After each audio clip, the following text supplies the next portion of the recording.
Nagsisimula ang kwento sa ating bida na si Makoto Musumi na nagsasanay ng archery sa kanyang club tulad ng dati, at pagkatapos ay umuwi siya tulad ng dati. Pagkatapos ay natulog siya, at nang pagkagising ay napansin niyang nasa kakaibang lugar siya. Isang bola ng liwanag pagkatapos ay nakipag-usap sa kanya, at binanggit niya na siya ay isang Diyos. Hiniling niya kay Makoto na lagdaan ang ilang mga papeles upang bigyan ng kanyang pahintulot na pumasok sa ibang mundo. Nagtataka si Makoto kung ano ang nangyayari dito, at nagulat ang Diyos nang makitang hindi pa siya sinabihan. Pagkatapos ay inihayag niya ang kanyang tunay na anyo, at ipinakilala niya ang kanyang sarili bilang pinuno ng Kingdom of Night, si Tsukuyomi. Binanggit niya na narito siya upang gawing bayani si Makoto, at ibigay siya sa Diyosa ng ibang mundo. Ipinaliwanag niya kay Makoto na ang kanyang mga magulang ay mula sa ibang mundo, at bago sila dumating sa Japan, pumirma sila ng isang kontrata sa Diyosa ng ibang mundo dahil sa ilang mga pangyayari. Sumang-ayon sila na balang araw ay ibigay sa kanya, anuman ang pinakamahalaga sa kanila, at napagtanto ni Makoto na kung hindi niya ito tatanggapin ay maaaring isa sa kanyang mga kapatid na babae ang mapili sa halip. Pumayag siyang pumunta, ngunit may kondisyon siya para dito, at sinabi ni Tsukuyomi na hindi kailangang mag-alala si Makoto dahil itatapon niya ang lahat ng maraming produktong pang-adulto na mayroon siya sa kanyang silid, at nang marinig ito ni Makoto ay naisip niya na si Tsukuyomi talaga ay Diyos. Pagkatapos ay pinirmahan ni Makoto ang kontrata, at binigyan niya si Tsukuyomi ng isang liham upang ihatid sa kanyang pamilya. Pagkatapos ay binigyan ni Tsukuyomi si Makoto ng ilang kapangyarihan, at pilit na sinubukan ng Diyosa na ipatawag siya sa kanyang mundo. Sinabi ni Tsukuyomi kay Makoto na ang Diyosang malapit na niyang makilala ay may maraming problema, at hiniling niya sa kanya na pasensyahan siya. Sinabi ni Makoto na gagawin niya, at pagkatapos ay ipinatawag siya sa ibang mundo. Nakilala niya ang Diyosa, at binanggit niya na ang mga demonyo at espiritu ng kanyang mundo ay wala sa kontrol, at hiniling niya sa kanya na iligtas ang kanyang mga tao. Pagkatapos ay napansin niya na si Makoto ay talagang pangit, at ang kanyang saloobin ay umabot sa kabuuang nabaliktad, at hiniling niya sa kanya na umalis sa kanyang paningin. Binanggit niya na nakahanap siya ng iba pang mga bayani na mas angkop para sa kanyang mundo, at sinabi niya kay Makoto na maaari siyang manirahan sa gilid ng kanyang mundo kung gusto niya. Binanggit niya na ayaw niyang bigyan siya ng anumang kapangyarihan, ngunit bibigyan niya siya ng kakayahang maunawaan ang bawat wika, maliban sa mga ginagamit ng tao. Hiniling niya sa kanya na huwag ipagkalat ang kanyang kasuklam-suklam na binhi sa kanyang mga tao, at ibinaba niya siya sa mundo. Pagkaraan ay patuloy na bumabagsak si Makoto mula sa langit, ngunit siya ay iniligtas ni Tsukuyomi. Binanggit ni Tsukuyomi na hindi niya inaasahan na magiging ganito karahas ang Diyosa, at sinabi niya na ang pagkahulog mula sa taas na ito ay hindi maaaring pumatay kay Makoto. Ipinaliwanag niya na ang mundo kung saan pinanggalingan ni Makoto ay isang malupit na lugar na walang proteksyon ng mga Diyos, at dahil dito ang kanyang mahiwagang kapangyarihan, at pisikal na katawan ay nasa ilalim ng malaking puwersa. Matapos makalaya mula sa pasanin na iyon, sigurado na lubos siyang makapangyarihan sa mundong ito, ngunit maaari pa rin siyang mamatay. Ang katawan ni Tsukuyomi ay nagsimulang mag-glitching, at sinabi niya na ang komunikasyong ito ay nakakonsumo ng malaking lakas ng kanyang lakas, kaya't kailangan niyang matulog ng ilang siglo na ngayon. Binanggit niya na hindi kailangang kumilos si Makoto bilang bayani sa mundong ito, dahil tinanggalan siya ng Diyosa ng titulong iyon, at sinabi niya sa kanya na malaya siya sa bagong mundong ito. Pagkatapos ay nawala si Tsukuyomi at bumagsak si Makoto sa lupa. Pagkatapos nito ay patuloy siyang naglalakad ng ilang araw sa pag-asang makahanap ng isang lungsod, ngunit kahit na matapos ang mga araw ay wala siyang nahanap. Iniisip niya kung nakakagalaw ba siya ng walang pagkain o tubig dahil superhuman siya, at pagkatapos ng ilang oras na paglalakad ay narinig niya ang sigaw ng isang batang babae na humihingi ng tulong. Pumunta siya sa direksyon ng tunog, at napansin niya ang isang babaeng baboy na inaatake ng isang halimaw. Nilabanan niya ang halimaw, at nagawa niyang butasin ito sa isang sipa. Pinapatay nito ang halimaw, at tinatakot nito ang babaeng baboy. Sinubukan niyang tumakas, ngunit pinigilan siya ni Makoto, at nagpakilala siya. Nagtataka ang babae kung paano siya nakakausap ng isang tao, at nakagulat din ito kay Makoto, ngunit hinayaan niya ito. Sinabi niya sa kanya na siya ay isang magiliw na lalaki, at ang babae ay walang pagpipilian kundi ang sumuko, at makinig sa kanya, dahil siya ay masyadong malakas. Sinabi sa kanya ni Makoto na siya ay naligaw, at iniisip niya kung mayroong anumang mga nayo ng tao sa malapit. Sinabi ng batang babae na wala, at binanggit niya na ito ang mga wasteland, at ito ay nasa gilid ng mundo. Iniisip ni Makoto na ito ay sigurado na ginawa ng Diyosa, at pagkatapos ay ipinakilala ng batang babae ang kanyang sarili bilang Emma, isang Highland Orc. Tinanong siya ni Makoto kung nasa paligid ang kanyang nayon, at sinabi ni Emma na hindi. Binanggit niya na siya ay patungo sa banal na bundok upang ialay ang sarili bilang isang sakripisyo sa Shin, ang makapangyarihang dragon. Ipinaliwanag niya na sa nakalipas na ilang taon ang kanyang nayon ay nababalot ng hamog, at ang kanilang mga pananim ay tumigil sa paggawa. Ang pag-aalay ng mga sakripisyo ay nagiging sanhi ng paghupo ng hamog, at ito na ang pagkakataon na ialay ang sarili ngayon. Binanggit niya na may isang tavern sa unahan kung saan maaaring alisin ni Makoto ang kanyang pagkahapo, at sinubukan niyang umalis. Naisip ni Makoto na gusto niyang iligtas si Emma, dahil siya ay isang mabait na babae, ngunit kung ililigtas niya siya, maaaring siya ang kanyang unang pangunahing tauhang babae. Lumipat ang eksena kay Makoto sa tavern kasama si Emma, at napansin niya si Emma na gumagamit ng magic.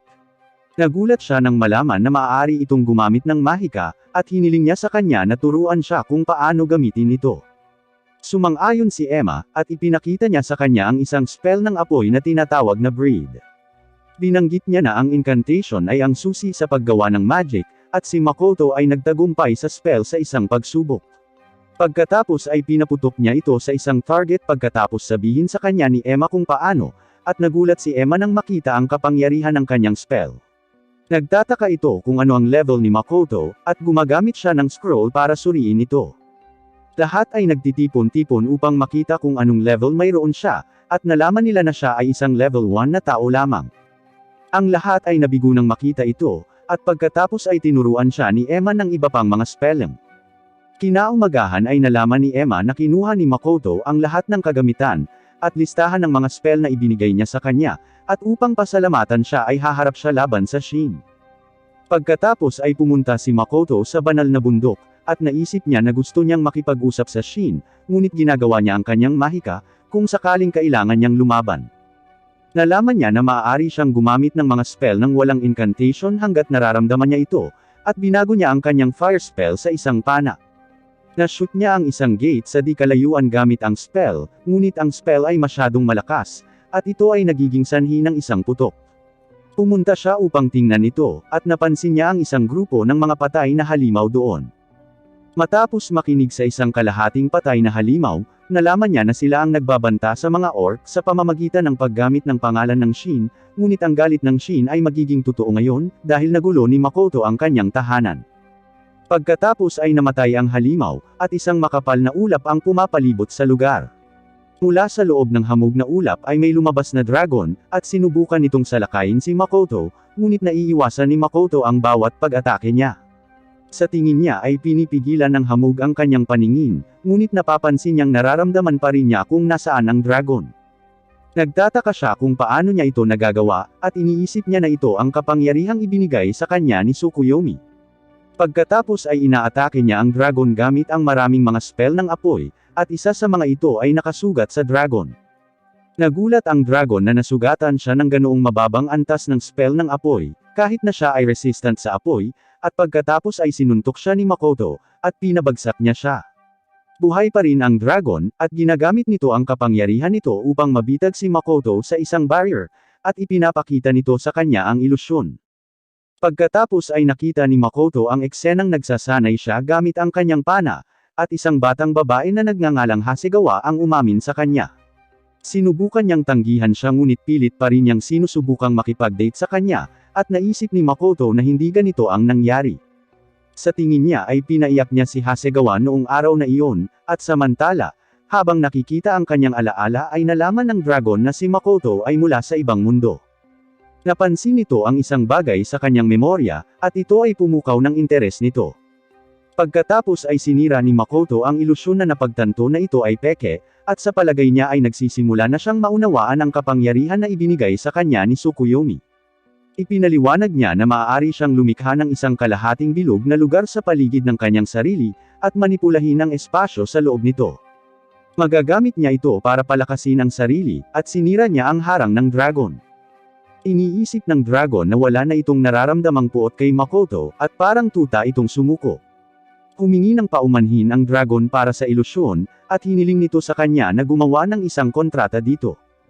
Ipinapaliwanag nito na ang isang kontrata ay isang espesyal na uri ng mahika na nagbibigay ng iba't ibang benepisyo kapag ang mga partido ay nanumpa sa isa't isa, at binibigyang kapangyarihan nito ang magkabilang panig na kasangkot. Iniisip ito ni Makoto, at sinabi ng dragon na interesado siya sa mga alaala ni Makoto. Nagtataka si Makoto kung gaano karami sa kanyang mga alaala ang nakita ng dragon, at sinabi ng dragon na ang isang kontrata ay makikinabang sa kanilang dalawa, at siya ay tatahimak tungkol sa kanyang mga alaala. Sumang-ayon si Makoto, at ang dragon ay bumuo ng isang kontrata. Maaari lamang itong bumuo ng isang 80-20 na kontrata kung saan si Makoto ang may kontrol, at ang dragon ay nag-transform sa isang batang babae na nakadamit bilang isang samurai. Sinabi ni Makoto na umaasa siyang makasakay sa dragon, at ipinaliwanag ni Shin na sa isang 80-20 na kontrata tulad ng sa kanila, ang mas mahinang nilalang ay kumukuha ng hitsura ng mas malakas na nilalang. Nagulat si Makoto nang malaman niyang mas malakas siya, at nang makita niya ang hitsura ni Shin, napagtanto ni Makoto na interesado siya sa kanyang mga alaala ng mga makasaysayang drama. Pagkatapos ay sinabi ni Shin na gusto niyang suriin ang isang bagay kay Makoto, at sinabi niya sa kanya ang tungkol sa Demiplane, isang lugar na kinokontrol niya, at makakapasok lamang sila dito sa pamamagitan ng Mist Gate. Pumasok sila sa Demiplane, at napansin ni Makoto ang isang magandang lupain sa abot ng mata. Nagulat si Shin nang makita ito, at binanggit niya na ang kanyang Demiplane ay dapat na isang madilim, at walang laman na espasyo. Hindi siya makapaniwala na malaki na ang pinagbago nito, at napansin ni Makoto ang mga persimmon sa Demiplane. Ipinaliwanag niya na isa itong prutas na tumutubo sa kanyang mundo, at napansin niyang may iba pang halaman dito na nakikilala niya. Ginagamit niya ang kapangyarihan ni Tsukuyomi para malaman kung gaano kalaki ang lugar na ito, at nalaman niyang napakalaki nito, at nagtatapos ito ng hamog sa lahat ng panig. Iniisip niya na baka hindi siya magawang guluhin ng Diyosa dito, kung mapupuntahan lang ang lugar na ito sa pamamagitan ng Mist Gate, at kung makakapagtayo sila ng isang bayan dito, magiging parang isang ilusyon na lungsod. Naalala ni Makoto na walang kinalaman si Shin sa mga sakripisyo ng Highland Orc, at sinabi niya na dapat silang magtungo sa kanilang nayon at ayusin ang hindi pagkakaunawaan. Pagkatapos ay umalis sila sa Demiplane, at napansin nila si Emma sa labas. Hiniling niya sa kanya na huwag labanan ang Shin, at nalaman niyang natalo na ni Makoto si Shin, at nakipagkasundo sa kanya, kung saan nang ibabaw si Makoto. Pagkatapos ay binigay ni Shin kay Emma ang ilan sa kanyang mga kaliskis na natanggal sa laban, at pinaniwalaan siya nito na siya talaga si Shin. Ang eksena pagkatapos ay lumipat kina Makoto at Shin sa Orc Village, at pagkatapos maalis ang hindi pagkakaunawaan ay nagkakaroon sila ng isang party. Pinasasalamatan ni Emma si Makoto sa lahat ng nagawa niya para sa kanilang nayon, at sinabi ni Makoto sa kanya na huwag isipin iyon, dahil tinuruan niya siya kung paano gumamit ng mahika. Samantala, sinabi ni Shin sa pinuno ng mga orc na ipinaghiganti ni Makoto ang kanilang mga anak na babae na isinakripisyo, at sinabi ng pinuno ng orc na nais nilang pasalamatan siya sa anumang paraan. Sinabi ni Shin na mayroon siyang mungkahi para doon, at iniisip niya kung gusto nilang manirahan sa isang malusog na mayamang lupain. Kinabukasan, napansin ni Makoto na lahat ng orc ay nag-impake ng kanilang mga gamit, at iniisip niya kung ano ang nangyayari dito. Sinabi sa kanya ni Shin na lilipat sila sa kanyang Demiplane, at tinanong siya ni Makoto kung ano ang ginawa niya sa isang gabi. Binanggit ni Shin na sinabi nga ni Makoto na gusto niyang magtayo ng isang bayan sa Demiplane, at binanggit niya na naghagis din siya ng iba't ibang mga nilalang sa loob doon. Nagtataka si Makoto kung may mabangis na hayop sa kanila, at isang batang babae na kamukha ni Shin ang nagsabi na hindi kailangang mag-alala si Makoto dahil paprotektahan niya ang lahat. Nagtataka si Makoto kung anak ba ito ni Shin, at ipinaliwanag ni Shin na isa lang ito sa kanyang mga fragment, at nagulat si Makoto nang malaman na si Shin ay maaaring gumawa ng mga clone ng kanyang sarili. Pagkatapos ay tinanong ni Makoto ang mga orc kung sigurado sila sa kanilang mga desisyon, at pagkatapos malaman na sila nga, sinisip-sip ni Shin ang kanilang buong nayon sa Demiplane. Binanggit niya na ang mga orc ay magiging mga unang residente ng Demiplane, at iniisip ni Makoto kung gagawin niyang tumira ang lahat ng makakasalubong nila sa Demiplane. Lumipas ang ilang araw, at nakita natin na ang mga orc ay nanirahan na sa Demiplane. Nakita natin si Makoto na nagsasanay ng mahika, at nalaman niya na siya ay may pinakamalaking kaugnayan sa tubig. Ipinaliwanag niya na magagamit niya ang lahat ng elemento maliban sa hangin, at nakikita natin na habang nagsasanay si Makoto, nanonood si Shin ng mga makasaysayang drama. Sinubukan ni Shin na kunin ang susunod na episode mula sa utak ni Makoto, ngunit pinigilan siya ni Makoto. Sinabi ni Shin na wala siyang ibang gagawin dahil nakaupo lang si Makoto at nagsasanay ng kanyang mahika, at binanggit ni Makoto na ito ay dahil pinagbawalan siya ni Shin na magtrabaho dahil siya ang master ng lugar na ito. Nagtataka siya kung bakit siya ang master, at sinabi ni Shin na ito ay dahil siya ang kanyang master. Pagkatapos ay inutusan ni Makoto si Shin na huwag nang manood ng higit pang mga makasaysayang drama bilang master ng lupaing ito, at naisip ni Shin na maaaring hindi maginhawa para kay Makoto na hindi makagalaw habang tinitingnan niya ang kanyang mga alaala, at umalis siya upang maghanap ng mga materyales na itatayo, isang bagay na katulad ng isang TV. Pagkatapos ay napansin ni Makoto na iniwan ni Shin ang kanyang mga alaala na lumulutang sa hangin, at napansin niya ang larawan ng kanyang pamilya sa isa sa mga alaala. Sa tingin niya, taon-taon silang kumukuha ng larawan ng pamilya, ngunit hindi na niya ito makukuha pa. Pagkatapos ay naaalala niya na ang kanyang mga magulang ay orihinal na mula sa mundong ito, at sa palagay niya ay dapat niyang subukang alamin ang higit patungkol sa kanila. Iniisip niya na gagawin niya itong pangunahing layunin, at iniisip niya na dapat siyang magsimula sa pamamagitan ng pagtungo sa isang nayon ng tao. Pagkatapos ay nakita natin ang isang spider na pinangalanang Black Disaster, na umaatake sa isang dwarf, at samantala si Makoto ay pumunta upang tingnan ang paligid ng demiplane. Napansin niya na ang mga orc ay nagkakaproblema sa pagputol ng ilang matitibay na puno upang linisin ang isang lugar upang makagawa ng bahay para sa kanya. Sinabi niya sa kanila na haharapin niya ito, at ginamit niya ang kapangyarihang ibinigay sa kanya ni Tsukuyomi upang palakasin ang kanyang blade. Binanggit niya na pinangalanan niya ang kapangyarihang ito, na Kai, at ginagamit niya ang kanyang blade upang putulin ang puno, kasing lambot ng butter. Pagkatapos ay pinalakas niya ang kanyang katawan upang ilipat ito mula sa daan, at napansin niya na ang isa sa mga orc ay nasaktan. Gumagamit siya ng Kai upang magbigay ng panggagamot sa kanyang sugat, at ito ay nagpapagaling sa kanya. Nagulat ang orc na kaya siyang pagalingin ni Makoto nang hindi ginagastos ang kanyang mana, at napagtanto ni Makoto na hindi gumagasta ng mana ang Kai. Pagkatapos ay napansin niya na nasaktan din niya ang kanyang sarili gamit ang maikling espada, at sinubukan niyang pagalingin ang kanyang sarili gamit ang kanyang Kai, ngunit hindi ito gumana. Nalaman niya na hindi niya magagamit ang healing property ng Kai sa kanyang sarili, at sa tingin niya ay hindi ito maganda dahil hindi rin niya magagamit ang healing magic. Pagkatapos ay bumalik si Shin, at napansin ni Makoto na mayroon siyang dwarf sa kanyang mga bisig. Tinanong niya siya kung ano ang nangyayari, at ipinaliwanag ni Shin na ang demiplane ay inatake ng isang kakaibang nilalang. Napansin niya na si Makoto ay nasugatan, at binanggit niya na sa amoy ng kanyang dugo ay maaakit ang nilalang dito. Dumating doon ang Black Disaster mula kanina, at sinasalakay nito si Makoto. Iniwan ni Shin ang pakikipaglaban kay Makoto at sinabi sa kanya na may dala siyang nasugatan na tao, at umiwas si Makoto sa mga pag-atake nito.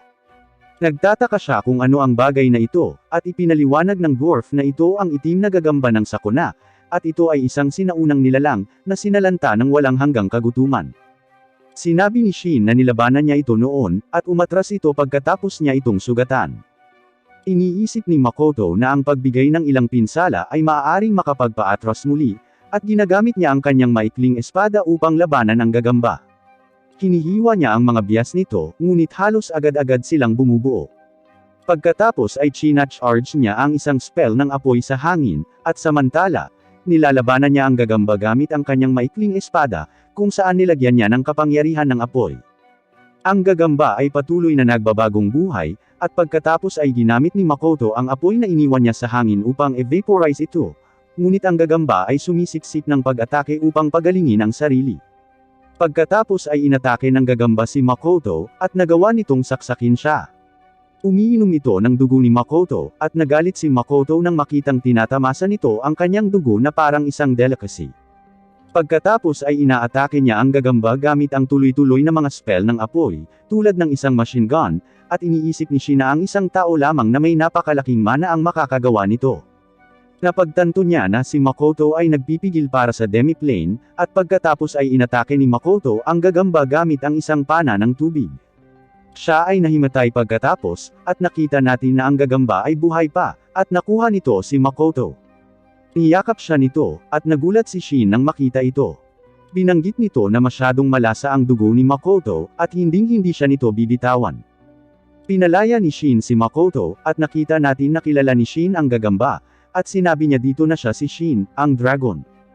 Nagtataka ang gagamba kung ano ang kaugnayan ni Shin sa tao na iyon, at sinabi ni Shin na siya ay kanyang lingkod.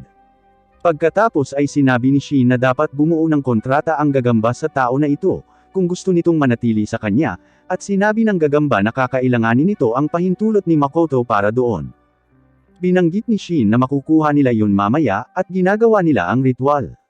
Lumipat ang eksena sa paggising ni Makoto, at napansin niya ang isang kakaibang babae sa tabi niya, at inialok nito sa kanya ang kanyang katawan at kaluluwa. Pagkatapos ay ipinaliwanag ng batang babae kay Makoto na siya ay pinagaling ni Shin at ni Emma, at tinanong siya ni Makoto kung sino siya. Sinabi ng batang babae na siya ang itim na gagamba, at nakuha niya ang form na ito sa pamamagitan ng kanilang kontrata. Iniisip ni Makoto na ang kontrata ay nangangailangan ng pahintulot ng magkabilang partido, at pagkatapos ay pumunta doon si Shin. Tinanong siya ni Makoto kung paano siya pumasok sa isang kontrata nang hindi niya nalalaman, at sinabi sa kanya ni Shin na ito ay mas mahusay kaysa sa sundan ng isang gagamba. Ang dwarf na iniligtas ni Shin kanina ay sinubukang kausapin si Makoto, at ipinaliwanag ni Shin sa kanya na ito ay isang elder dwarf, at siya ay nagmula sa isang sinaunang sub-race ng mga dwarf na gumawa ng mga sikat, sagrado, at maharlikang artifact. Ipinakilala ng dwarf ang kanyang sarili bilang Baron, at pinasalamatan niya si Makoto sa pagtalo sa itim na gagamba at pagligtas sa kanilang nayon. Binanggit niya na sinabihan siya na ang sumpa ng babaeng gagamba ay naalis na, at ang kanyang tunay na anyo ay naibalik na.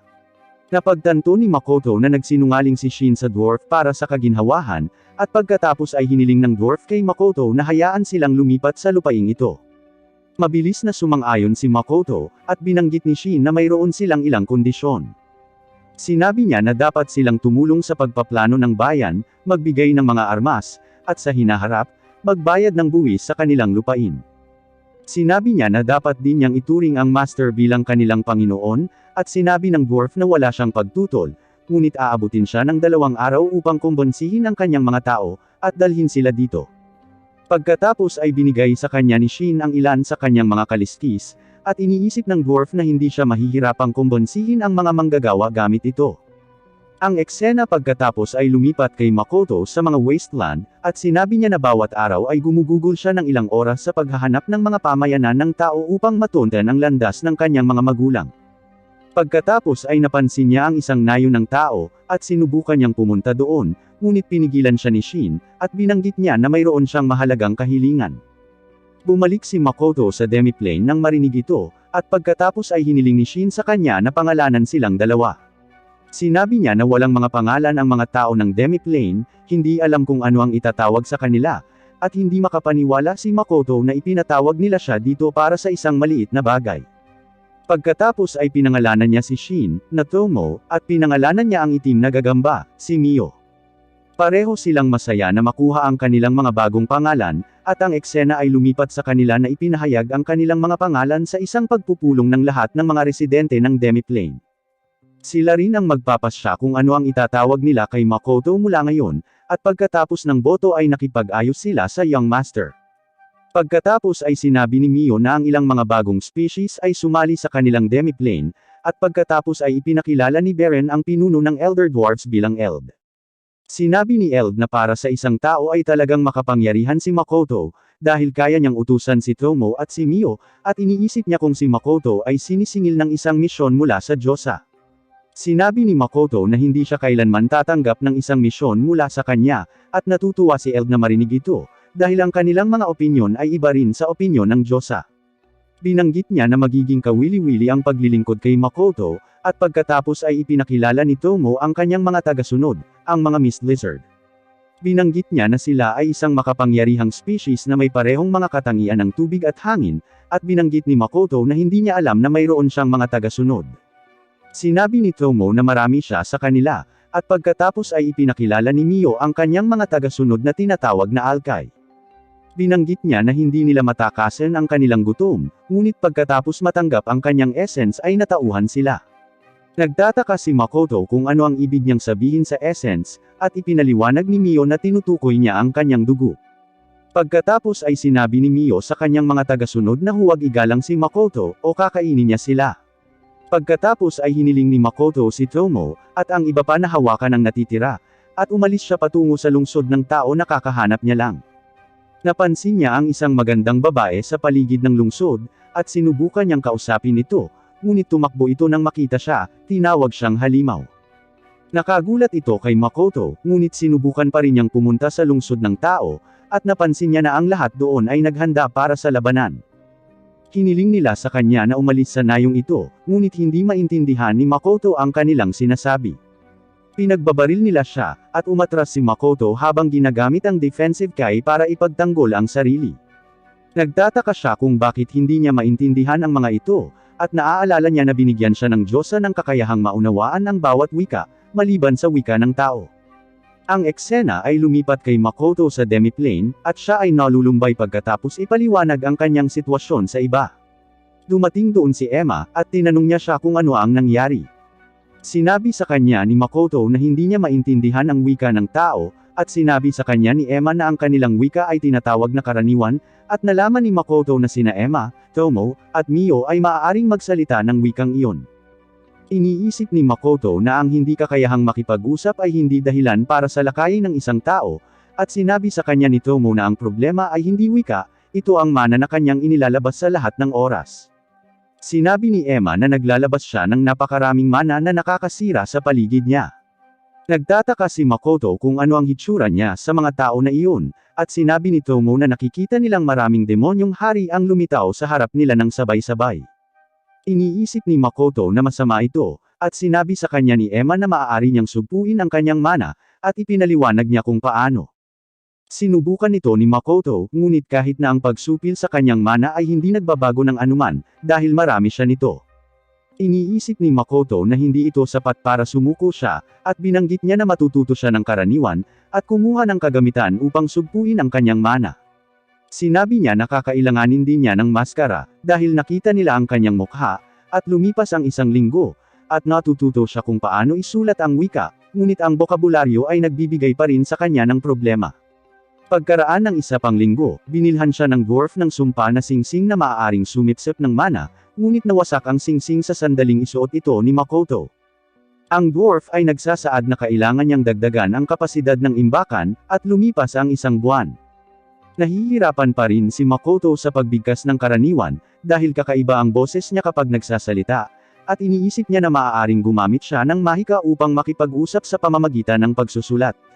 Ang dwarf pagkatapos ay dumating na may isa pang singsing, at binanggit niya na ang pangalan nito ay Dropnir.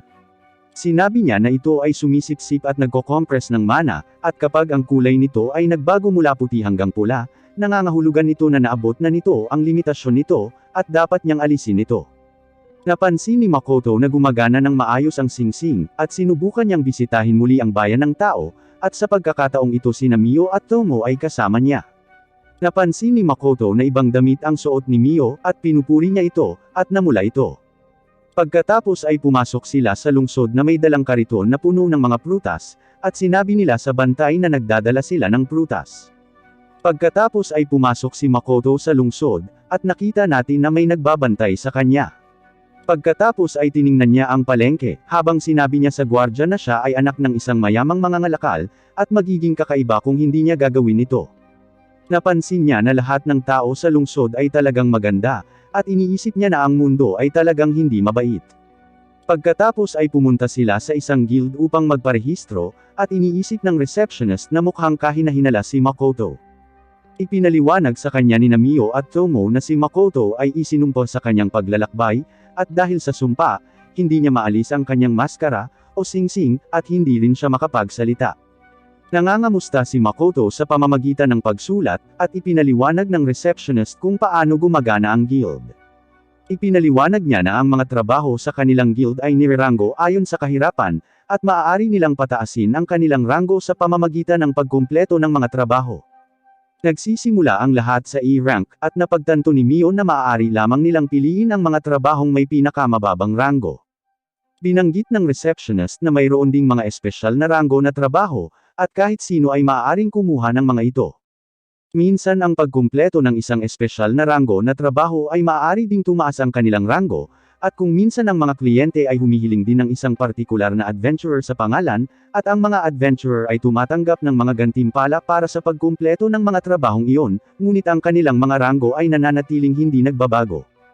Pagkatapos ay tinanong ng receptionist si Makoto kung siya ay nakarehistro sa Merchant Guild, dahil siya ay anak ng isang merchant, at nagulat si Makoto na mayroong isang Merchant Guild, at binanggit niya na nawala ang kanyang registration card. Ang receptionist ay nagsasaad na maaari lamang nilang mai-reissue ito sa malayong bayan ng Sigay, at napansin ni Makoto na ang pinakamataas na ranggo na adventurer sa bayang ito ay si Mills Ace, na ang ranggo ay SS, at ang level ay 444.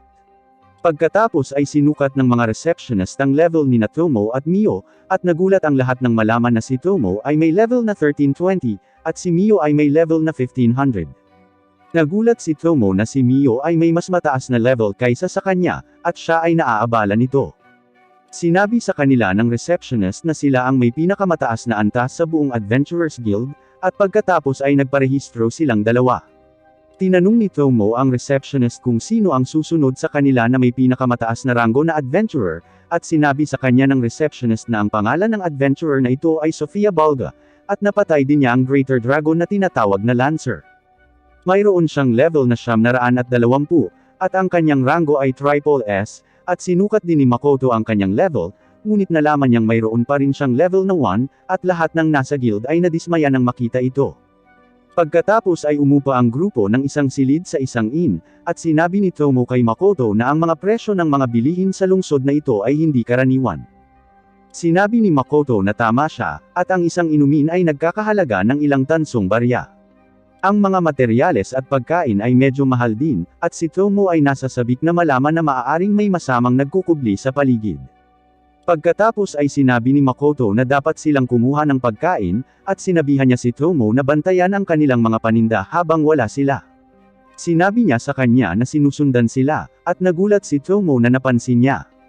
Pagkatapos ay lumipat ang eksena kay Tomo na nagbabantay sa kargamento, at may ilang tao na dumating upang nakawin ang kargamento. Samantala, nakasalubong ni Makoto at Mio ang isang batang babae pabalik mula sa isang restaurant, at tinanong ni Mio ang babae kung ano ang gusto niya. Medyo nananakot siya, at pagkatapos ay humingi ng paumanhin si Makoto sa pananakot sa babae, at tinanong niya siya kung ano ang ginagawa niya rito. Sinabi ng batang babae na mayroon siyang kahilingan, at niyakap niya si Makoto habang umiiyak. Binanggit ni Makoto na dapat nilang isama siya, at nakita natin na may nagbabantay sa kanila mula sa malayo. Pagkatapos ay lumipat ang eksena sa batang babae sa inn kasama si Makoto, at ipinakilala niya ang kanyang sarili bilang Rhiannon, at ipinaliwanag niya na naglalakbay siya kasama ang kanyang kapatid na babae. Huminto sila sa bayang ito, at umalis ang kanyang kapatid na babae upang maghanap ng trabaho, at siya ay nawawala mula noon. Tinanong siya ni Makoto kung kailan niya huling nakita ang kanyang kapatid, at sinabi ng babae na 1 buwan na ang nakalipas. Sinabi niya na pinalayas din siya sa bahay na kanilang inuupahan, at iniisip ni Makoto na talagang malansa ang bayang ito. Pagkatapos ay nakita natin ang ilang mga tao na sinusubukang nakawin ang kargamento ni Makoto, at madaling hinarap sila ni Tomo. Pinaliit niya ang sarili niyang lakas, at sa huli ay napatay niya ang karamihan sa kanila. Nagawa niyang mahuli ang isa sa mga magnanakaw, at dinala niya sila kay Makoto. Sinisigawan siya ni Makoto dahil sa paggawa ng gulo sa mga lansangan, at binanggit niya na dapat niyang pasalamatan si Mio sa pagtatapo ng mga bangkay. Pagkatapos ay nalaman ni Makoto na ang bihag ay isang babae, at ipinagpatuloy niya ang pag-lecture kay Tomo, ngunit si Rhiannon ay dumating doon, at pinalaya ni Makoto si Tomo. Ipinaliwanag ni Makoto kay Tomo kung ano ang pakikitungo sa bata, at napansin ni Rhiannon na nakakapagsalita si Makoto, ngunit ang boses nito ay parang walang kwenta para sa kanya. Pagkatapos ay sumulat si Makoto upang sabihin sa kanya na kumain ng ilang pagkain na mayroon sila sa susunod na silid, at matulog, at ipinakita sa kanya ni Rhiannon ang larawan ng kanyang kapatid na babae. Pagkatapos ay umalis siya, at nang makita ang larawan, si Makoto ay may seryosong tingin sa kanyang mukha. Pagkaraan ay bumalik si Mio sa silid, at napansin niyang tinitingnan ni Makoto ang mga alaala ng nahuli na babae. Napansin niya na mas seryoso siya kaysa karaniwan, at binanggit ni Makoto na ang mga magnanakaw na ito ay nasa guild kanina, at konektado rin sila kay Rhiannon. Sinabi ni Makoto na natagpuan niya ang tinatayang lokasyon ng kapatid ni Rhiannon mula sa mga alaala ng babae, at hiniling niya sa dalawa pa na hanapin siya. Binanggit ni Mio na hindi kailangang magmadali dahil hindi nila alam kung buhay ang kapatid ni Rhiannon, at hiniling ni Makoto na magmadali sila. Nang makita ang kanyang seryosong hitsura, hinanap nila ang babae ng sabay-sabay, at naisip ni Makoto na kung hahanapin niya ito ng kanyang sarili, hindi niya magagawang manatiling kalmado. Nakita natin na ang kapatid ni Rhiannon ay kamukha ni Hasegawa, at ipinaliwanag nito ang seryosong pagmumukha ni Makoto. Pagkatapos ay ikinwento ni Mio kung paano nagbago ang ekspresyon ni Makoto nang tinatalakay ang babae sa larawan, at iniisip niya kung kakilala niya ang babaeng iyon. Sinabi ni Tomo na walang kahit isang kakilala si Makoto sa mundong ito, dahil nakita niya ang kanyang mga alaala, at nagseselos si Mio nang marinig ito. Nagtanong siya ng lahat ng uri ng personal na tanong tungkol kay Makoto mula kay Tomo, ngunit sinabi ni Tomo na dapat niyang malaman ang lahat ng ito sa pamamagitan ng pagbuo ng isang mapagkakatiwalaang relasyon kay Makoto. Pagkatapos ay sinabi ni Tomo na dapat nilang magmadali at iligtas ang babaeng iyon, o ang kanilang master ay mananatili sa matinding mood na iyon ng ilang sandali. Kinabukasan, pumunta si Makoto para ibenta ang mga prutas na dinala niya, at sinabihan niya si Rhiannon na huwag mag-alala dahil hinahayaan niyang ang dalawa pa ang humawak sa problema ng kanyang kapatid. Pinasalamatan siya ni Rhiannon, at hindi siya makapaniwala na hindi kayang magmaneho ng karwahe si Makoto kahit na anak siya ng isang mayamang mangangalakal. Pinupuri ni Makoto si Rhiannon sa kakayahang magmaneho ng karwahe sa murang edad, at binanggit niya na dapat pahalagahan ng kanyang kapatid na babae ang isang matalinong nakababatang kapatid na katulad niya. Naalala ni Rhiannon ang panahon noong una silang pumasok sa lungsod, at noon ay palagi silang baon sa utang. Dahil dito ay kinuha ng kanyang kapatid na babae ang isang mapanganib na misyon sa pakikipagsapalaran, at nabigo siya. Pagkatapos ay hiniling niya kay Rhiannon na lisanin ang bayang ito, ngunit nang subukan niyang gawin iyon, nahuli siya ng mga nangongolekta ng utang. Sa ibang lugar ay nakikita natin ang kapatid ni Rhiannon sa isang madilim na silid, at iniisip niya na ang kanyang pamilya ay naging mga adventurer sa mga henerasyon. Ang isa sa kanilang mga kamag-anak ay minsang natalo ng isang halimaw, at nawala ang kanilang mahalagang espada ng pamilya. Upang maibalik ang karangalan ng kanyang pamilya, pumasok siya sa mga wasteland, ngunit wala siyang magawa. Pagkatapos ay pinagtagumpayan ni Tomo at Mio na mahanap ang kapatid ni Rhiannon, at napansin nila na talagang mahina ito, at iniisip nila na maaaring ginamit siya bilang guinea pig sa mga eksperimento. Pinagaling siya ni Mio, at sinubukan nilang umalis kasama niya, ngunit pinigilan sila ni Mills Ace, ang pinakamalakas na adventurer sa bayan ng Zetsuya. Samantala si Makoto ay nagbibenta ng prutas, at hindi siya makapaniwala na nakakuha siya ng 500 gintong barya para doon. Bumalik sila sa inn, at may napansin si Rhiannon sa paligid, at umalis siya at sinabi kay Makoto na may nakalimutan siya sa kanyang tahanan. Naghinala si Makoto sa kanya nang sabihin niya sa kanya na pinalayas siya sa kanyang tahanan, at gumamit siya ng investigative key upang makita kung saan siya pupunta. Napansin niya na nakikipagkita siya sa ilang lalaki, at ipinaalam niya sa kanila ang mga galaw ni Makoto. Sa pakikinig sa kanila, nalaman ni Makoto na ang mga lalaking umatake kay Tomo kagabi ay kabilang sa kanilang grupo, at sinabi ni Rhiannon sa mga lalaki na nagbenta si Makoto ng ilang kakaibang prutas, at nakakuha siya ng 500 gintong barya para dito. Hiniling ng isa sa mga lalaki sa kanya na nakawin ang mga gintong barya, at sinabi sa kanya ni Rhiannon na ayaw niyang magnakaw, ngunit sinabi sa kanya ng lalaki na ito ay sapat na upang bayaran ang utang ng kanyang kapatid, at sa wakas ay makakalaya na siya. Ayaw pa rin ni Rhiannon na gawin ito, ngunit sumasang-ayon siya dahil alam niyang magiging malaya ang kanyang kapatid pagkatapos nito.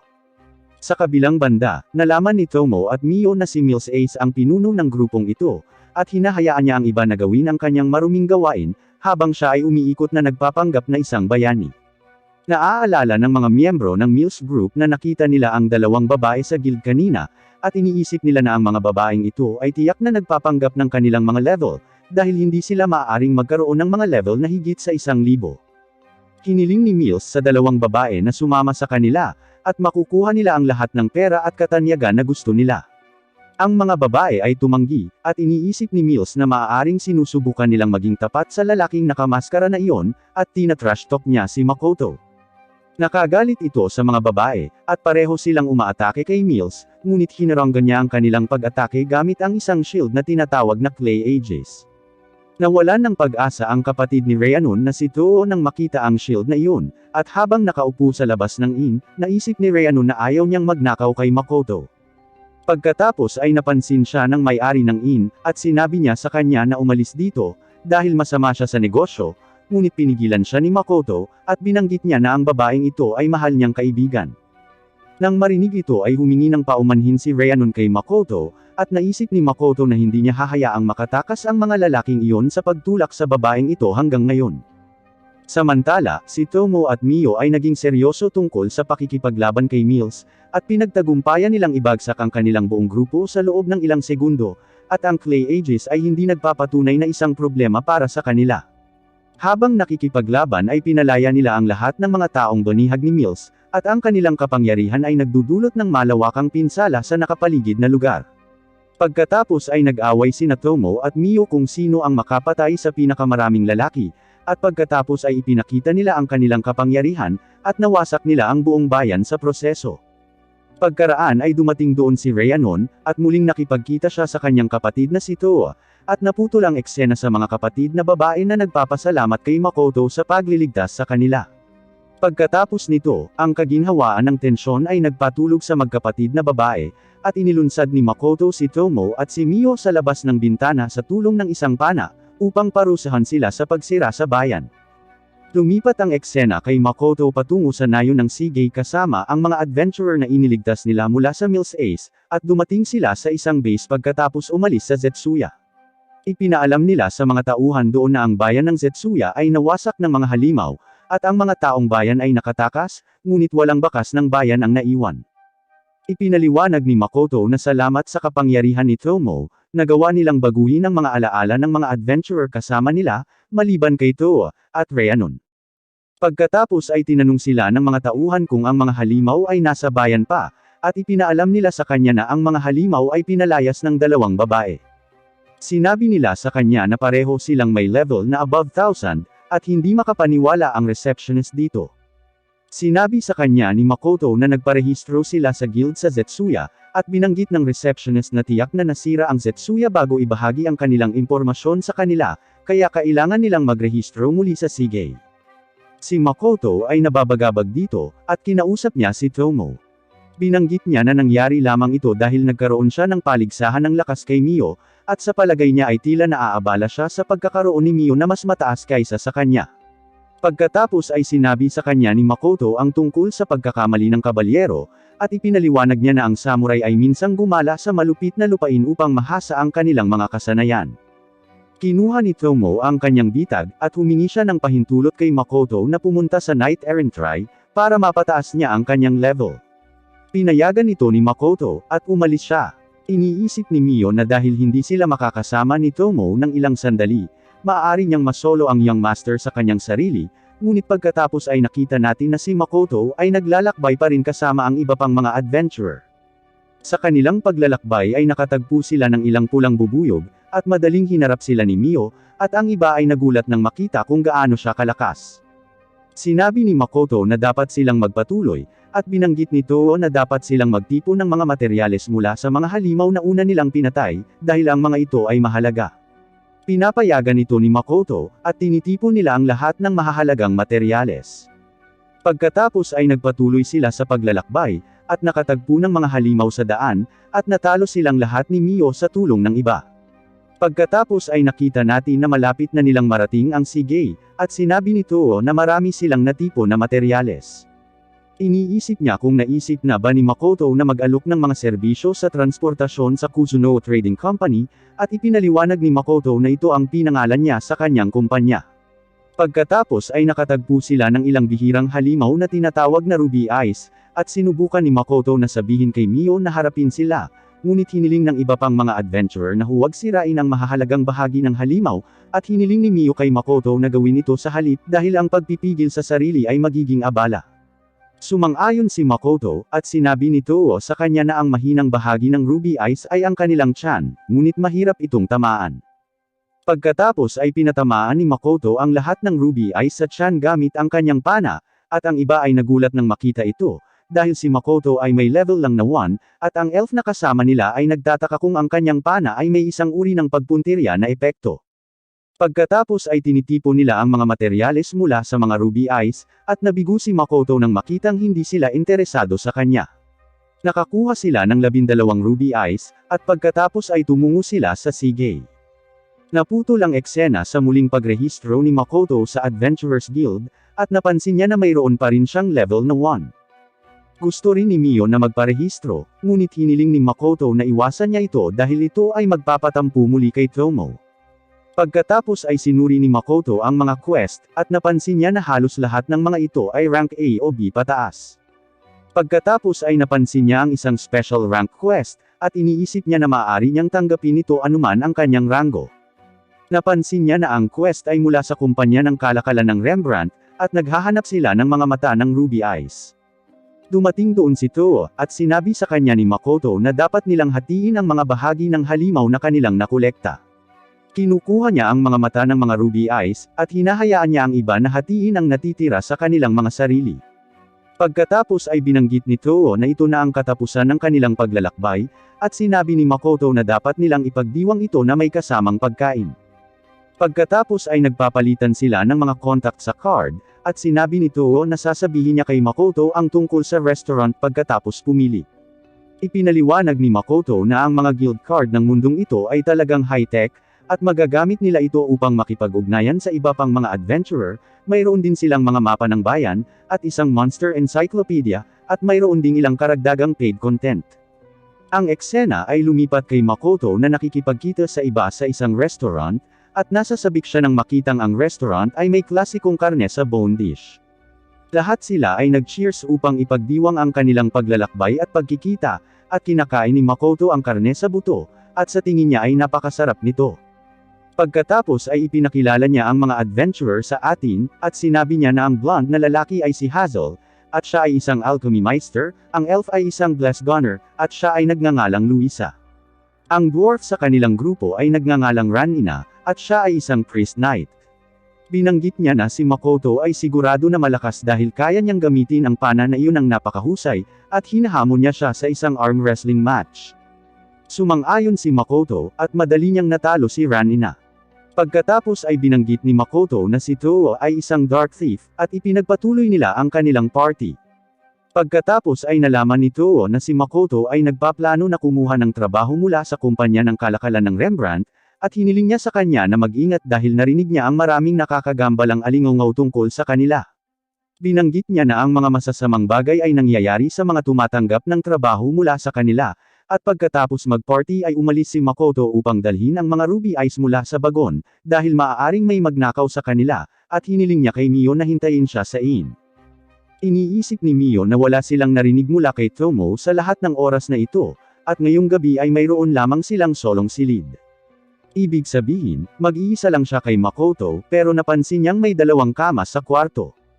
Sinusubukan niyang alisin ang isa sa kanila, ngunit bumalik si Makoto na may mga ruby eyes bago niya magawa.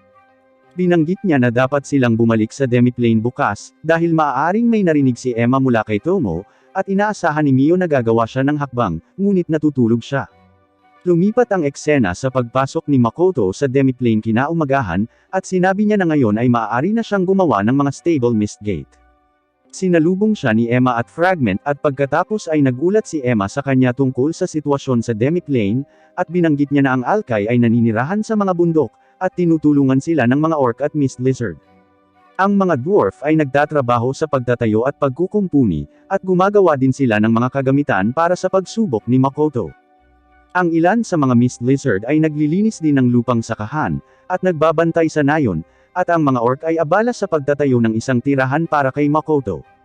Pagkatapos ay napansin ni Makoto na gumagawa sila ng isang malaking bahay para sa kanya, at ipinaliwanag ng Fragment na dito nila gaganapin ang kanilang mga pagpupulong, kaya kailangan itong maging malaki.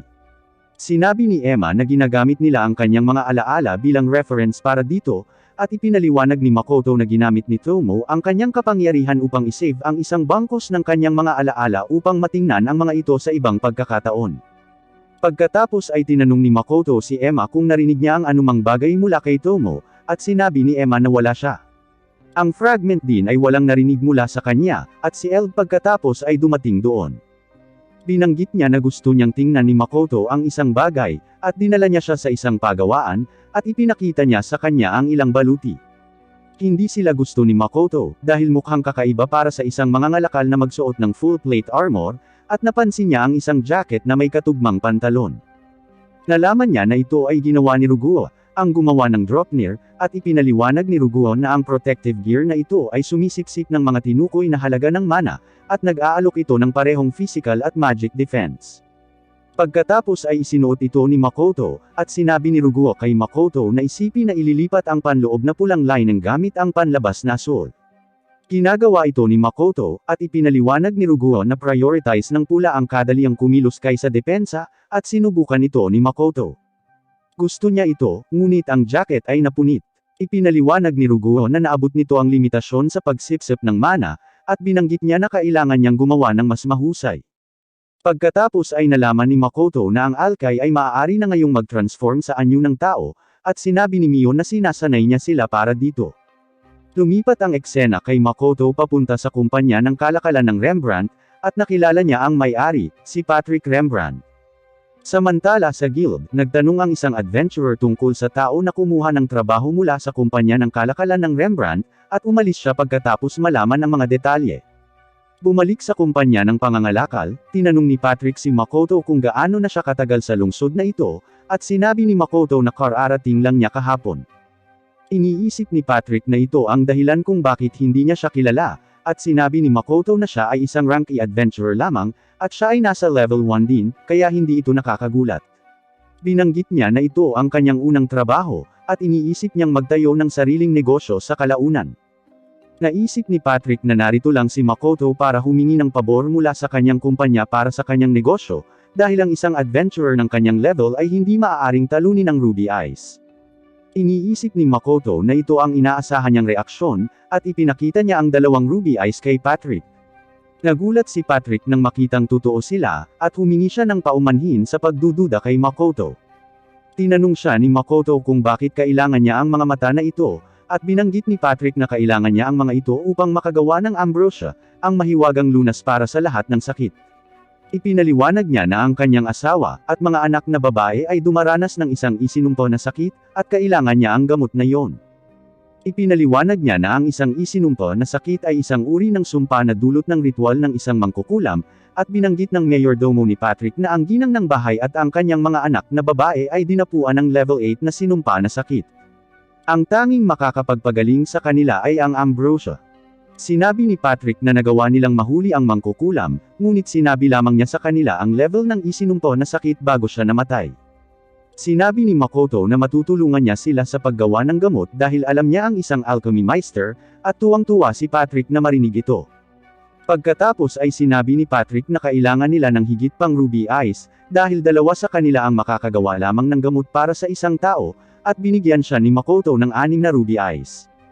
Masaya ang lahat sa sambahayan na makita ito, at pagkatapos ay binigyan ni Patrick si Makoto ng isang resibo upang markahan ang pagtatapos ng trabaho, at binanggit niya na ang gamot ay gagawin sa ibang araw. Pagkatapos ay pumunta si Makoto para magparehistro sa Merchant Guild, at nalaman niyang kailangan niyang pumasa sa 2 pagsusulit bago siya makapagrehistro. Si Makoto ay nagtatanong tungkol sa mga pagsusulit, at nalaman niya na ang mga pagsusulit ay maaaring kunin anumang oras, at una ay isang written exam, at maaari niyang suriin ang manual ng guild para sa nilalamang sakop. Kung makapasa siya sa written exam, magkakaroon ng praktikal na pagsusulit, at hihilingin sa kanya na kumuha ng mga supply. Sinabi sa kanya ng receptionist na ang mga supply ay maaaring maging anuman, mula sa mga bagay na madaling makuha hanggang sa mga bihirang material na halimaw. Matapos maipasa ang parehong pagsusulit, hihilingin sa kanya na ipakita ang kanyang lakas sa ekonomiya sa alinman sa isang deposito, o taunang mga dapat bayaran. Pagkatapos ay bumili si Makoto ng isang manual, at nagulat siya nang makita ang nilalaman na sakop sa pagsusulit, at hiniling niyang kumuha ng pagsusulit ngayon. Nagulat ang receptionist sa narinig, dahil ayon sa kanya, super hirap daw ang pagsubok. Ang eksena ay lumipat kay Makoto na kumukuha ng pagsusulit, at sinabi niya na ang mga problema sa pagsusulit na ito ay angkop para sa mga grade schooler. Nagagawa niyang tapusin ang pagsusulit ng wala pang kalahating oras, at pagkatapos suriin ang pagsusulit ay nagulat ang taga-suri nang makitang nakakuha siya ng perpektong marka sa maikling panahon. Si Makoto pagkatapos ay bumunot upang malaman ang mga materyales na kailangan niyang ipunan, at nalaman niya na ang Howlfang ay isa sa mga materyales na kailangan niyang tipunin. Sa palagay niya ay mahirap makuha ang mga ito, at sinabi sa kanya ng taga-suri na kunin ang mga materyales na ito o isang bagay na may katumbas na halaga sa loob ng 3 araw. Sinabi ng taga-suri na kailangan niyang maging level 50 man lang para makolekta ang mga materyales na ito, at naaalala niya na si Toa, at ang mga miyembro ng kanyang partido ay lahat ay may mga antas na higit sa 100, ngunit halos hindi pa rin nila nagawang labanan ang mga halimaw na nakatagpo nila sa kanilang paglalakbay. Pagkatapos ay binibigyan niya ang taga-suri, mga red bee eyes, at ang kanilang mga antena, dahil handa siyang tanggapin ang mga materyales na may katumbas na halaga. Nang makita ito, sinabi ng taga-suri na nakapasa si Makoto sa pagsusulit, at sinabi sa kanya ng receptionist na ibibigay ang kanyang guild card bukas. Pagkatapos ay umalis si Makoto sa guild, at iniisip niya kung maaari ba siyang makipag-ugnayan kay Tomo ngayon. Pagkatapos ay nakita natin si Tomo na nakikipaglaban sa ilang mga halimaw sa panahon ng kanyang Knight Errant try, at bumalik siya sa demiplane na may dalang game crab, at niluto nila ang alimango. Ang isa sa mga Mist Lizard ay nagsabi na narinig niya na ang makakuha ng mga alimango ay isang napakasarap na pagkain, at iniisip niya kung hindi nila sasabihin sa Young Master ang tungkol dito. Sinabi ni Tomo na mabuti ito, at lahat sila ay kumakain ng ilang alimango. Pagkatapos ay sinabi ng isa sa mga orc kay Tomo na si Mio ay nagdudulot ng gulo sa memory vault, at mabilis na umalis si Tomo patungo sa vault, iniisip na kabilang sa mga alaala, may mga makasaysayang drama na hindi pa rin niya nakikita.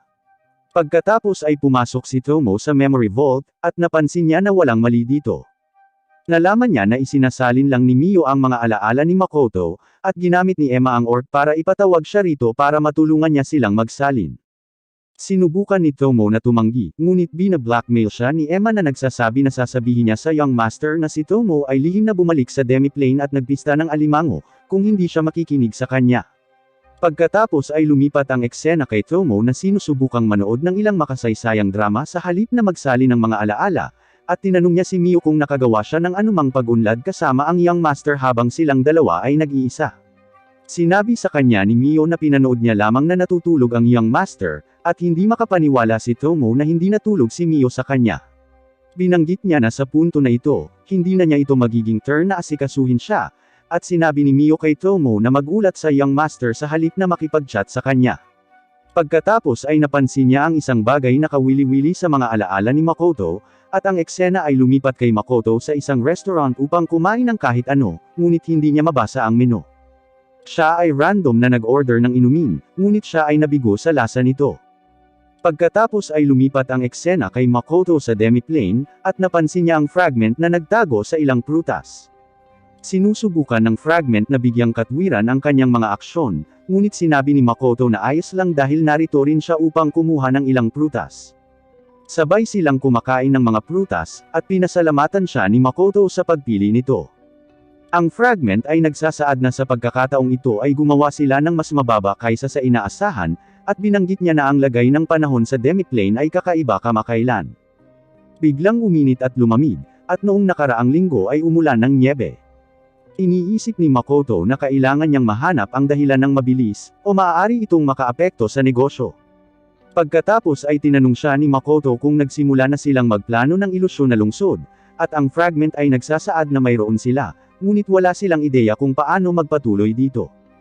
Pagkatapos ay ipinaliwanag ni Makoto na sisimulan niya ang pangangalakal ng mga kalakal mula sa demiplane, ngunit magiging mahirap na magbenta ng isang bagay na hindi alam ng iba ang halaga. Ang paggawa nito ay maaari ring humantong sa hindi kinakailangang alitan, kung siya lamang ang may mga kalakal na ito, kaya gagawin niya ang mga adventurer na gumala sa demiplane, at lalabas ang mga ito na may ilang bagay. Makakatulong ito sa kanya na magtatag ng isang con-ice nais na reputasyon, at maikalat ang mga alingawngaw ng ilusyon na lungsod. Sa palagay niya ay mapapadali nito ang pagsasagawa ng kalakalan, at pagkatapos ay nakipag-ugnayan si Tomo kay Makoto sa pamamagitan ng telepathically, at binanggit niya na may mali kay Mio, at hiniling niya sa kanya na pumunta kaagad sa memory vault. Lumipat ang eksena kay Makoto sa memory vault, at napansin niyang nakikipag-away si Mio kay Tomo. Nagtataka siya kung ano ang nangyayari, at tinanong niya ang isa sa mga alkay tungkol dito. Binanggit ng alkay na nangyari ito nang makita ni Mio ang isa sa mga alaala ni Makoto, at iniisip ni Makoto na hindi ito nagpapaliwanag ng anuman. Pagkatapos ay hiniling ni Makoto na huminto sila, at tinanong niya si Tomo kung ano ang nangyayari dito. Sinisikap nilang sisihin ang isa't isa para sa gulo na ito, at nagsimula silang mag-away muli. Nakagalit ito kay Makoto, at inutusan niya silang huminahon. Tinanong niya si Tomo kung bakit hindi siya nakipag-ugnayan sa kanya nang bumalik siya sa Demiplane, at sinabi ni Mio na ito ay dahil lihim siyang kumakain ng alimango, at nanunood ng mga makasaysayang drama. Pagkatapos ay tinanong ni Makoto si Tomo, kung paano sila napunta sa away na ito, at sinabi ni Tomo na tinatrato siya ni Mio bilang isang electrical appliance, at sunod-sunod niyang pinapanood ang mga alaala. Nagtataka si Makoto kung nahilig din ba si Mio sa mga makasaysayang drama, at sinabi sa kanya ni Mio na hindi pa, at ipinakita niya sa kanya kung ano ang gusto niyang panoorin. Nalaman ni Makoto na gusto niyang manood ng anime na ginawa para sa mga bata, at sinabi niya na papayagan niya itong panoorin sila, ngunit hiniling niya sa kanya na huwag malito ang mga ito sa katotohanan, dahil peke ang mga ito. Sinabi ni Tomo na hindi ito patas, at binanggit niya na gusto rin niyang manood ng mga makasaysayang drama, ngunit binanggit ni Makoto na siya ay lecture niya pagkatapos niyang gawin ang kanyang ulat. Ang eksena ay lumipat kay Makoto sa kanyang sa Sige, at sinabi ni Tomo na ang kumpanyang pangkalakal ng Rembrandt na ito ay isang pangunahing kumpanya at sila ay iginagalang din ng guild. Binanggit niya na ito ay masyadong maganda upang maging totoo, at sinabi ni Makoto na ang kanilang may-ari ay tila isang mabuting lalaki. Nais niyang matutunan niya kung paano magnegosyo mula sa kanya, at iniisip ni Tomo na medyo mataas ang tingin niya sa kanya. Pagkatapos ay binanggit ni Makoto na ang silid na ito ay mayroon lamang 2 kama, kaya dapat nilang hayaan ang kanilang master na kunin ang isa sa kanila, at hiniling ng mga batang babae na pumili kung kanino niya gustong matulog. Sinabi ni Makoto na siya ay matutulog sa upuan, at pagkatapos ay napansin niya na ang alchemist na lalaki ay nagpadala sa kanya ng isang mensahe, at siya ay sumang-ayon na tulungan siya sa paggawa ng ambrosia. Iniisip niya na sa pamamagitan nito, maaari niyang tapusin ang trabaho, at pagkatapos ay napansin niya na ang mga babae ay natutulog na. Lumipat ang eksena sa pakikipagpulong ni Makoto kay Hazel kinaumagahan, at pinuntahan niya si Rembrandt. Nakikita natin na may mga taong nagbabantay sa kanya, at may pinaplano silang hindi magandang bagay dahil tila may sama sila ng loob kay Rembrandt. Pagkatapos ay lumipat ang eksena kay Makoto sa kumpanya ng kalakalan ng Rembrandt kasama si Hazel, at kinakabahan si Hazel dahil hindi pa siya nagtrabaho sa isang kumpanyang kasing impluwensya nito.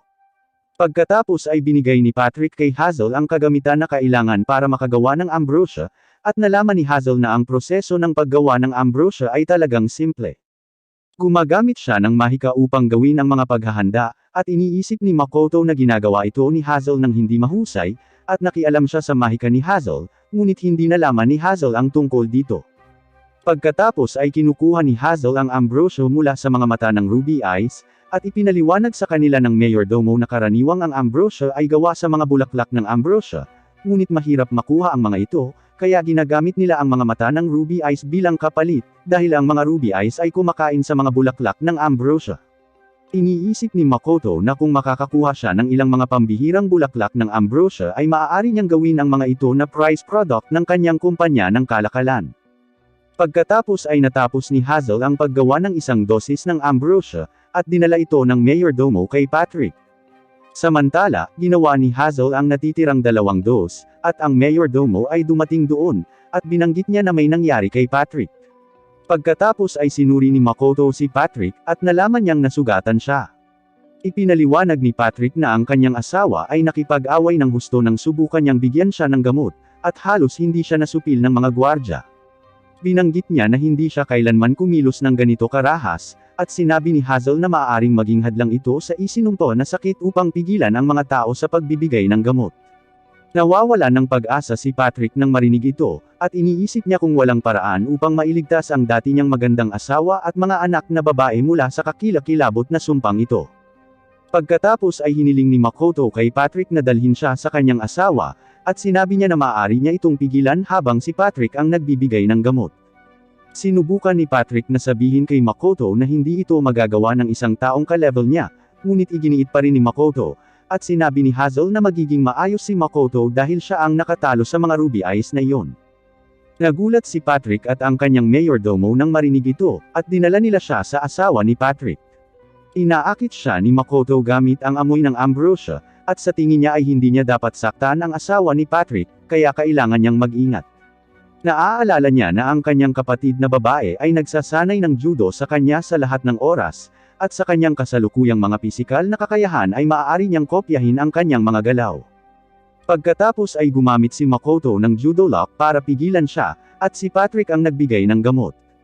Ibinalik nito sa normal ang kanyang asawang si Lisa, at masaya si Patrick na makita ito. Pagkatapos ay ibinibigay nila ang gamot sa kanyang mga anak na babae sa parehong paraan, at pagkatapos ay pinasalamatan ni Patrick si Makoto para dito. Sinabi niya na kamangha-mangha ang binding technique ni Makoto, at tinanong niya siya kung sino talaga siya. Binanggit ni Makoto na siya ay isang mangangalakal lamang na nagsasanay, at ang eksena ay lumipat sa kanya na umalis sa kumpanyang pangkalakal ng Rembrandt. Sa labas ay nakita niya si Tomo at si Mio, at sinabi ni Tomo na gusto nilang muling magparehistro sa guild. Pagkatapos ay inaatake sila ng isang salamangkero ng isang spell ng apoy, at ang spell ay tumama kay Mio at Tomo, ngunit wala itong epekto sa kanila.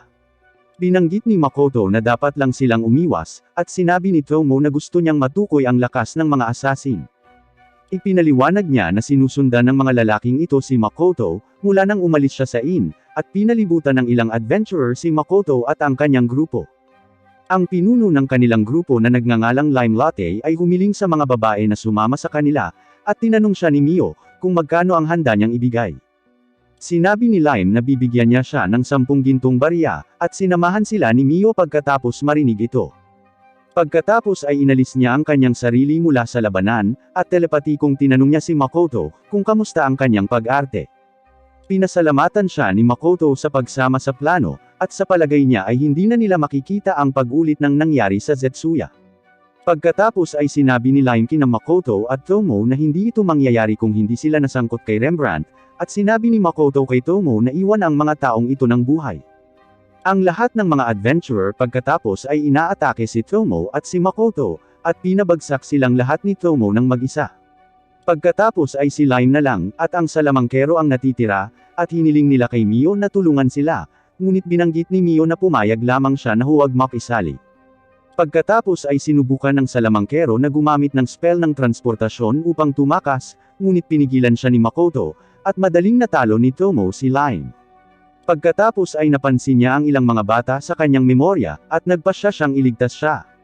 Pagkatapos ay humingi ng tawad si Lime, at hindi makapaniwala si Makoto na humihingi siya ng tawad matapos ilagay ang kakilakilabot na sumpa sa pamilya ni Rembrandt. Humingi ng paumanhin si Lime sa pagpapatulog sa mga batang iyon, at pagkatapos makipag-usap sa kanya ay napagtanto ni Makoto na hindi alam ni Lime na mapanganib ang isinumpo na sakit, at naisip niya na patutulugan lamang nito ang apektado. Ipinaliwanag ni Lime na nagsimula ito ilang buwan na ang nakalipas, at nasa paborito niyang bar siya. Nakipag-usap siya sa isang matandang lalaki, at sinabi niya sa kanya na ang hindi mabilang na mga adventurer na nagdulot ng galit ng kumpanya ng kalakalan ng Rembrandt ay nagdurusa, at sila ay walang trabaho. Dahil dito kumukuha sila ng mga walang ingat na trabaho, at namamatay. Binanggit ng matanda na nabalitaan niyang may mga adventurer mula sa orphanage ang namatay noong isang araw, at sinabi niya sa kanya na mas marami ang mamamatay kung magpapatuloy ang mga bagay na ganito. Dahil dito ay nadismaya si Lime, at sinabi sa kanya ng matanda ang kanyang plano na patulugin ng mahimbing ang pamilya ni Rembrandt, at pilitin siyang pag-isipang muli ang kanyang mga aksyon. Sinabi ni Lime na sinabihan siya na hindi sila papatayin ng sumpa, at ito ang dahilan kung bakit siya pumayag na tulungan siya. Sinusuri ni Tomo ang kanyang mga alaala, at nalaman niyang nagsasabi siya ng totoo. Pagkatapos ay sinabihan siya ni Makoto na alagaan ang kanyang mga kaibigan, ngunit pinigilan siya ni Mio, at hiniling niya sa kanya na magbayad bago umalis.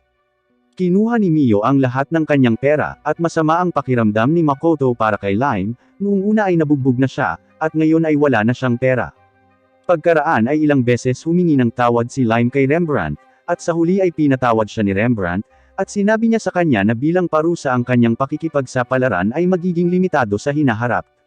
Binanggit ni Lime na magre-retiro na siya sa pakikipagsapalaran, at naisip ni Makoto na dapat maging maayos siya kung mayroon siyang matibay na pasya. Lumipat ang eksena sa pagkikita ni Tomo kay Lime, at tinanong niya ito kung ano ang gagawin niya ngayon. Napansin niya na binabantayan niya ang orphanage na gusto niyang protektahan, at tinanong sila ni Lime kung sino sila. Sinabi sa kanya ni Tomo na hindi niya kailangang malaman ito, at binigyan niya siya ng isang espada dahil sinira niya ang isa sa kanya. Pagkatapos ay hiniling siya ni Tomo na magtrabaho para sa kanya, at sinabi niya na siya ang kanyang magiging espiya. Binigyan niya siya ng isang bag ng mga gintong barya bilang bayad, at binanggit niya na kung magtrabaho si Lime sa abot ng kanyang makakaya, paprotektahan niya ang bagay na mahalaga sa kanya. Mabilis na sumang-ayon si Lime matapos marinig ang kanyang mga tuntunin at makita ang pera, at pagkatapos ay nakita natin si Patrick at ang kanyang mayordomo na si Morris na nag-uusap tungkol kay Makoto. Binanggit ni Morris na kung magbubukas si Makoto ng sarili niyang kumpanya sa pangangalakal, pagkatapos ay makikipagkompetensya sila sa isa't isa, at sinabi ni Patrick na kailangan nilang kumilos kung ito ay dumating, dahil hindi sila umakyat sa mataas na ito upang mahulog ngayon. Nakikita natin na si Tomo ay nag-espiya sa kanila, at sa palagay niya ay hindi isang simpleng mabuting tao si Rembrandt. Iniisip niya na ang mangkukulam na doktor ay maaaring naging biktima rin ng ambisyon ni Rembrandt, at pagkatapos ay lumipat ang eksena sa grupo ni Makoto na nanananghalian sa kanyang pansamantalang paninirahan sa Demiplane, at sinabi sa kanila ni Emma na mayroon silang maliit na problema. Binanggit niya na ang kanilang mga mandirigma ay nawalan ng kumpiyansa pagkatapos ng pagsasanay sa kanilang tatlo, at si Tomo ay nagtataka kung sila ay nalulumbay dahil hindi nila kayang talunin ang tatlo sa kanila. Sinabi ni Emma na sila nga, at binanggit ni Mio na dapat silang huminto sa pagsasanay sa kanila ng ilang sandali, ngunit sinabi ni Tomo na hindi ito magiging mabuti dahil maaari nilang isipin na sila ay inabandona. Pagkatapos ay binanggit ni Makoto na gusto niyang suriin kung kumusta sila, at sinabi ni Emma na dapat makipagkita si Makoto sa mga orc, dahil nasa pahinga sila ngayon, at hiniling ni Makoto kay Tomo na tingnan ang mga lizard, at si Mio ay sumama sa kanya, dahil malakas ang alkay, at mas nababahala sila sa paggawa ng gamot at alchemy. Pagkatapos ay pumunta si Makoto upang tingnan ang mga orc, at pinakikinggan niya ang mga ito sa pamamagitan ng pakikinig gamit ang kai, dahil maaaring mahirapan silang sabihin ito sa kanya. Binanggit ng mga orc na magsasanay sila kasama ang Young Master ngayon, at sinabi nila na ang pagsasanay kasama si Mio at Tomo ay ayos lang, dahil hindi nila sila matatalo, ngunit hinayaan sila ng mga batang babae na makakuha ng ilang hit kung sila ay sapat na mahusay. Ngunit pinasabog sila ng Young Master ng mga breeds, bago sila makalapit, at kahit na makaligtas sila doon, pinalipad pa rin niya sila. Nagtataka sila kung ano ang maaaring isipin ng mga lizard tungkol dito, at sinabi nila na wala silang paraan upang malaman ito, dahil ang bawat species ay nagsasanay ng hiwalay. Pagkatapos ay binanggit ni Makoto na ito ay pinakamasama kaysa sa naisip niya, at nagkita sila ni Tomo. Binanggit niya na ang sitwasyon ng mga lizard ay hindi rin maganda, at naisip ni Makoto na napansin niya na ang iba't ibang mga species ay hindi nagpapalitan ng maraming impormasyon sa isa't isa. Binanggit ni Emma na ang bawat species ay gustong panatilihing confidential ang kanilang mga taktika, at iniisip ni Makoto na magiging kawili-wili kung matututunan nila ang mga diskarte ng bawat isa. Sinabi ni Tomo na maaari itong gumana, at binanggit niya na mayroon siyang ideya tungkol dito. Ang eksena ay lumipat kay Tomo na nag-oorganisa ng isang tournament para sa lahat ng residente ng Demiplane, at binanggit niya na ang pinakamalakas na mandirigma ng bawat species ay magpapakita ng kanilang lakas dito. Ang kinatawan ng butiki na nagngangalang Lidi ay humarap sa kinatawan ng mga orc na nagngangalang Aga Race, at ang kanilang laban ay sumisira sa platform ng torneo. Iniisip ni Makoto na ito ay kahanga-hanga, ngunit naaalala niya na hiniling sa kanya ni Tomo na manatiling walang ekspresyon sa panahon ng laban, at pagkatapos ay nanalo si Aga Race sa laban. Napansin niyang hindi nasisiyahan ang Young Master sa resulta. Binanggit ni Tomo na sigurado siyang naglaban silang dalawa sa abot ng kanilang makakaya, ngunit nabigo siya sa mga resulta. Tinanong niya sila kung bakit ganito, at binanggit ng isa sa mga orc na maaaring hindi sila malakas sa kanilang tatlo, ngunit sa kanilang pananaw ay talagang kahanga-hanga ang laban na ito. Sinabi ni Tomo na hindi sila halos kasing lakas ng gusto niya, at binanggit niya na kailangan nila ng mga mandirigma na sapat na malakas para umasa sila. Binanggit niya na ang kanilang tunay na lakas ay hindi masusukat kapag sila ay nakikipaglaban sa kanilang tatlo. Sa makatuwid, mula ngayon, isang beses bawat 7 araw, sila ay lalaban sa mga individual na laban, at kanilang susuriin ang lakas ng bawat individual, at eraranggo sila. Binanggit ng mga orc na ibubunyag nila ang kanilang mga taktika sa isa't isa sa pamamagitan ng paggawa nito, at sinabi ni Tomo na hindi sila sapat na malakas para mag-alala tungkol doon. Hinihiling niya sa kanila na talikuran ang kanilang pagmamataas, at maabot ang mas mataas na taas ng magkasama sa pamamagitan ng mapagkaibigang tunggalian. Binanggit niya na ang pagkapanalo sa paparating na mga laban ay susukatin ang kanilang lakas sa demiplane, at ang mga mas mataas na ranggo ay magiging mga mandirigma ng karangalan, at binanggit niya na ang mga ayaw makipaglaban ay maaaring maghanap ng ibang mga propesyon, dahil ang pakikipaglaban ay hindi lang ang tanging kakayahan na maibibigay nila sa demiplane. Pagkatapos ay nagsabi si Makoto ng ilang mga salita, at binanggit niya na sa palagay niya ay marami silang potensyal, at iniisip niya ang tungkol sa pagdaragdag ng kanilang bilang ng mga pinagsamang sesyon, at hinihiling niya sa kanila na magtrabaho ng husto. Pinangalanan ni Tomo ang paligsahan na ito, ang mga ranggo ng demiplane, at ang eksena ay pinutol kay Tomo, at muling nagre-rehistro si Mio sa Adventurers Guild. Napansin natin na may level si Tomo na 1340, at si Mio ay may level na 1500. Nadismaya si Tomo nang marinig na mas mababa pa rin ang kanyang level, at binanggit ng receptionist na mayroon siyang kahilingan para sa party ni Makoto. Binanggit niya na karamihan sa kanilang mga high-level adventurer ay nasugatan ngayon, at sinabi niya na gusto niyang sanayin nila ang isang adventurer para maging kahalili sa dating numero 1 ng CGA, si Lime Latte. Iniisip ni Makoto na karamihan sa mga adventurer ay nasugatan dahil sa kanila, at binanggit niya na may kilala siyang isang partido ng mga adventurer na higit sa 100, at sinabi ng receptionist na magagawa ito ng isa sa kanila. Lumipat ang eksena kay Makoto na humihiling kay Tomo na sanayin ang partido nito, at pumayag siya. Pagkatapos ay umalis si Makoto, at naisip ni Tomo na sa paghusga sa ugali ng Young Master, si Towa ay maaaring kamukha ng isang tao mula sa kanyang dating mundo. Sa tingin niya, nangangahulugan ito na si Makoto ay mayroon pa ring matagal na kalakip sa kanyang dating mundo. Sa tingin niya ay hindi ito maganda, at dapat niyang sanayin si Towa ng mabilis, para hindi na niya maabala pa ang puso ni Makoto. Ang eksena ay lumipat kay Tomo na nagsasanay sa partido nito, at inilagay niya sila sa ilang mahirap na training exercise. Pagkatapos, ang partido nito ay nakikipaglaban sa ilang unggoy tulad ng mga halimaw, at halos hindi na nila kayang makipaglaban. Pagkatapos ay namagitan si Tomo, at ikinulong niya ang mga halimaw sa isang barrier. Sinabi niya sa kanila ang isang simpleng diskarte upang matulungan silang labanan ang anumang uri ng halimaw, at pagkatapos malaman ito ay nagawa nilang talunin ang mga halimaw na parang unggoy, ng mag-isa.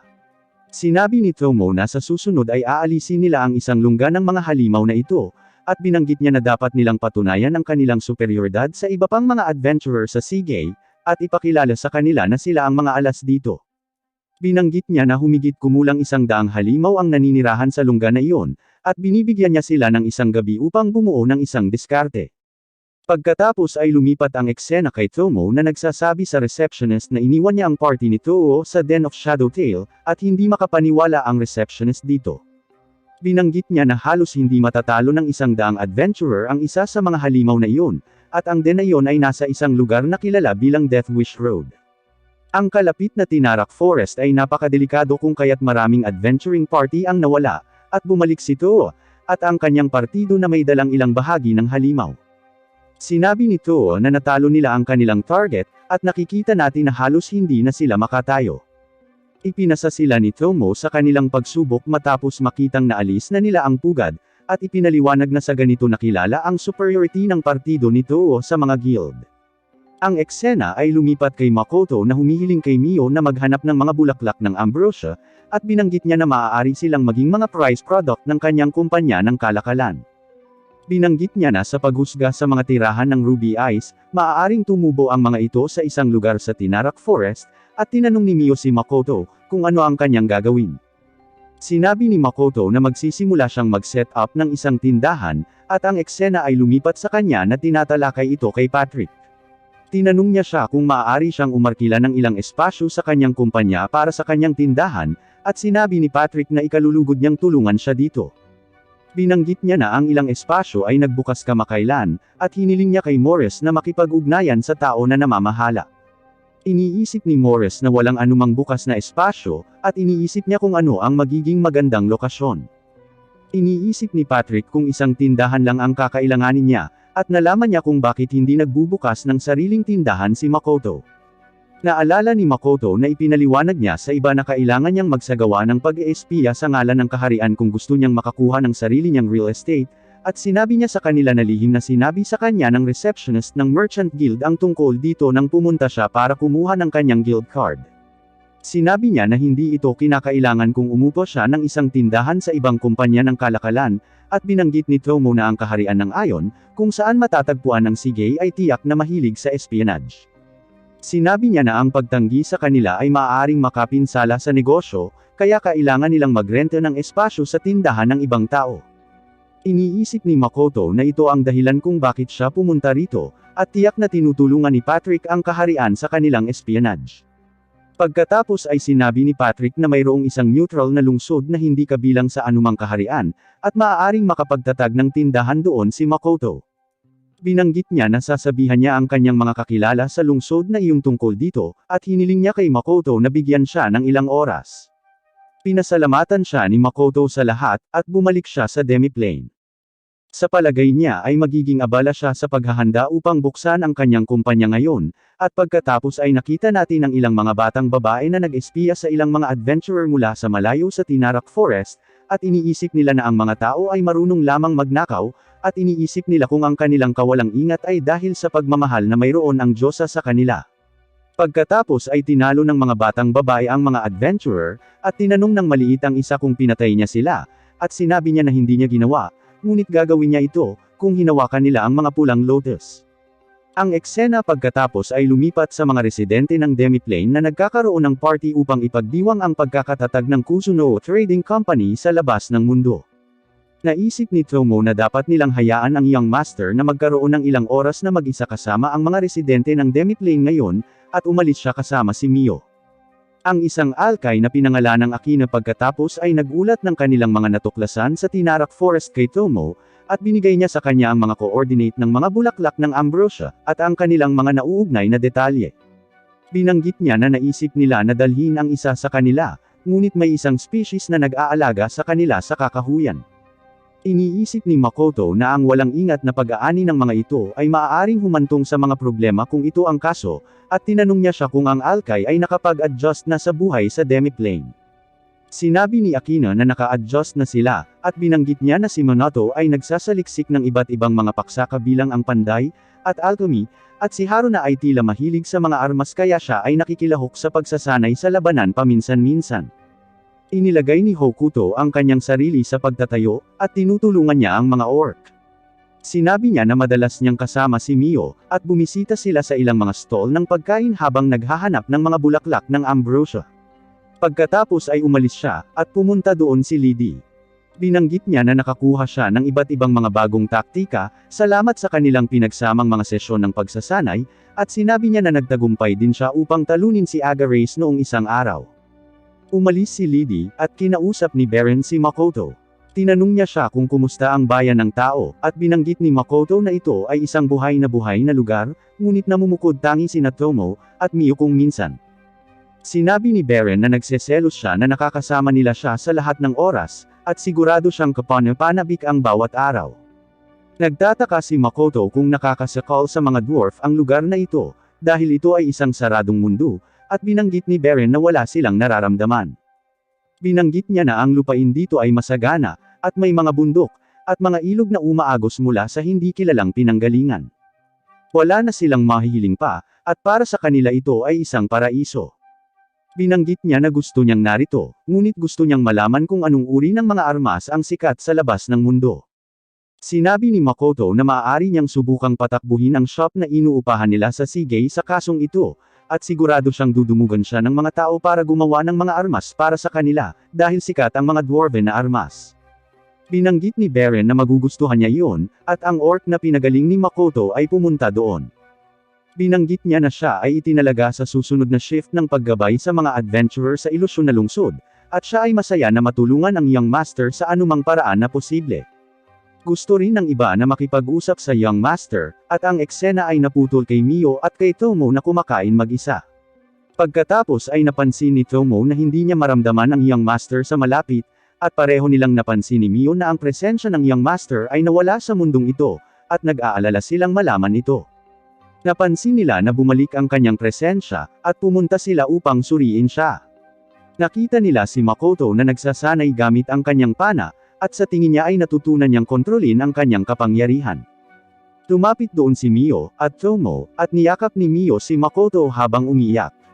Natutuwa siyang makitang ayos lang siya, at tinanong siya ni Tomo kung gaano na siya katagal nagsasanay ng ganito. Binanggit ni Makoto na ginagawa na niya ito mula nang ipagawa niya sa iba ang shooting range para sa kanya, at iniisip ni Tomo na nangangahulugan ito na ilang beses na siyang namatay. Nagtataka si Makoto kung ano ang ibig niyang sabihin, at tinanong siya ni Tomo kung paano niya ginagamit ang kanyang pana. Ipinaliwanag ni Makoto na malalim siyang nakatutok bago bumaril, at pagkatapos ay naisip niya ang kanyang sarili na naaasimilasyon sa lahat ng bagay sa pagitan niya at ng target. Sinabi ni Tomo na pinalawak lang ni Makoto ang kanyang kamalayan sa malayong target na iyon, at pagkatapos ay muling binuo ang kanyang sarili, at ipinaalam sa kanya ni Mio na ang mga tao ay maaari lamang magkalat ng kanilang kamalayan kapag sila ay namatay. Ang kanyang ginagawa ay mukhang eksaktong pagpapakamatay, at sinubukan ni Makoto na pakalmayan si Mio na sinasabi sa kanya na siya ay buhay, at walang nangyari sa kanya. Sinabi ni Tomo na hindi ito totoo, at binanggit niya na ang kanyang mana ay tumataas sa tuwing siya ay namamatay. Sinabi niya na karaniwang ang mana ng isang tao ay hindi nagbabago, ngunit ang kanyang mana ay lumalaki sa isang hindi kapanipaniwalang sukat. Napansin ni Makoto na ang kanyang mga Dropner ay napuno na kahit nakapapalit lang niya ng mga ito, at sinabi ni Tomo na ang pagkamatay at muling pagsilang ng paulit-ulit ang dahilan kung bakit tumaas ang mana ni Makoto. Hindi makapaniwala si Makoto dito, at sinabi sa kanya ni Tomo na ang kanyang kasalukuyang mana ay nasa antas ng Diyosa. Sinabi niya na kasama ng kanyang mana, ang demiplane ay lumawak din, at napansin ni Makoto na ang kalangitan ay may mga konstelasyon na pamilyar sa kanya, at naiintindihan na niya kung bakit ang mga panahon ay pinaghalo-halo dito. Binanggit ni Tomo na ito ay masamang balita, at kung malalaman ito ng Diyosa, malamang nakikilos siya upang tapusin siya. Sinabi niya na sa ngayon ay kokontrahin nila ito sa pamamagitan ng paggawa ng mga dwarf ng ilang mana-absorbing gear, at binanggit ni Makoto na gagamitin niya ang kanyang kai upang itago ang kanyang mana habang bumibisita sa labas ng mundo ng ilang sandali. Sinabi ni Tomo na mag-iisip pa siya ng ilan pang hakbang laban dito, at hiniling niya sa kanya na e-escort si Mio pabalik sa ngayon. Sinamahan ni Makoto si Mio, at nagulat si Tomo na ang kanyang amo ay umabot na sa antas ng isang Diyos, at iniisip niya na hinding-hindi siya maboboard hanggat siya ay nasa paligid niya. Lumipat ang eksena sa pagbabalik ni Makoto sa kanyang inn pagkatapos asikasuhin ang ilang negosyo para i-set up ang kanyang shop, at tinulungan niya ang isang demi-human sa kanyang paglalakbay. Napansin ito ng isang prostitute, at binanggit niya na si Makoto ay tila isang mabait na lalaki. Napansin ni Makoto na siya ay nasa red light district, at sinubukan siya ng prostitute, ngunit pumunta doon sina Tomo at Mio, at kinaladkad nila si Makoto. Dinala nila siya pabalik sa bahay tuluyan, at hinaharangan nila ang mga ruta ng pagtakas niya. Nagagalit sila na sinusubukang kunin ni Makoto ang isang prostitute, at sinubukan ni Makoto na ipaliwanag na hindi sinasadyang nabangga niya ang babaeng iyon, ngunit hindi sila nakinig sa kanya, at iniisip nila kung hindi sila sapat para sa kanya. Sinabi ni Makoto na hindi ito ang kaso, at sa tingin niya na silang dalawa ay parang pamilya sa kanya, ngunit hindi niya masabi ang isang bagay na nakakahiya. Binanggit niya na ito ay wala sa kanilang negosyo, at ito ay nagpagalit sa mga babae, at pinunit nila ang mga damit ni Makoto. Binanggit nila na si Makoto ay magkakaroon ng isang relasyon sa kanilang dalawa sa ngayon, at sinubukan nilang gawin ang gawain sa kanya, ngunit tumakas si Makoto gamit ang isang mist gate.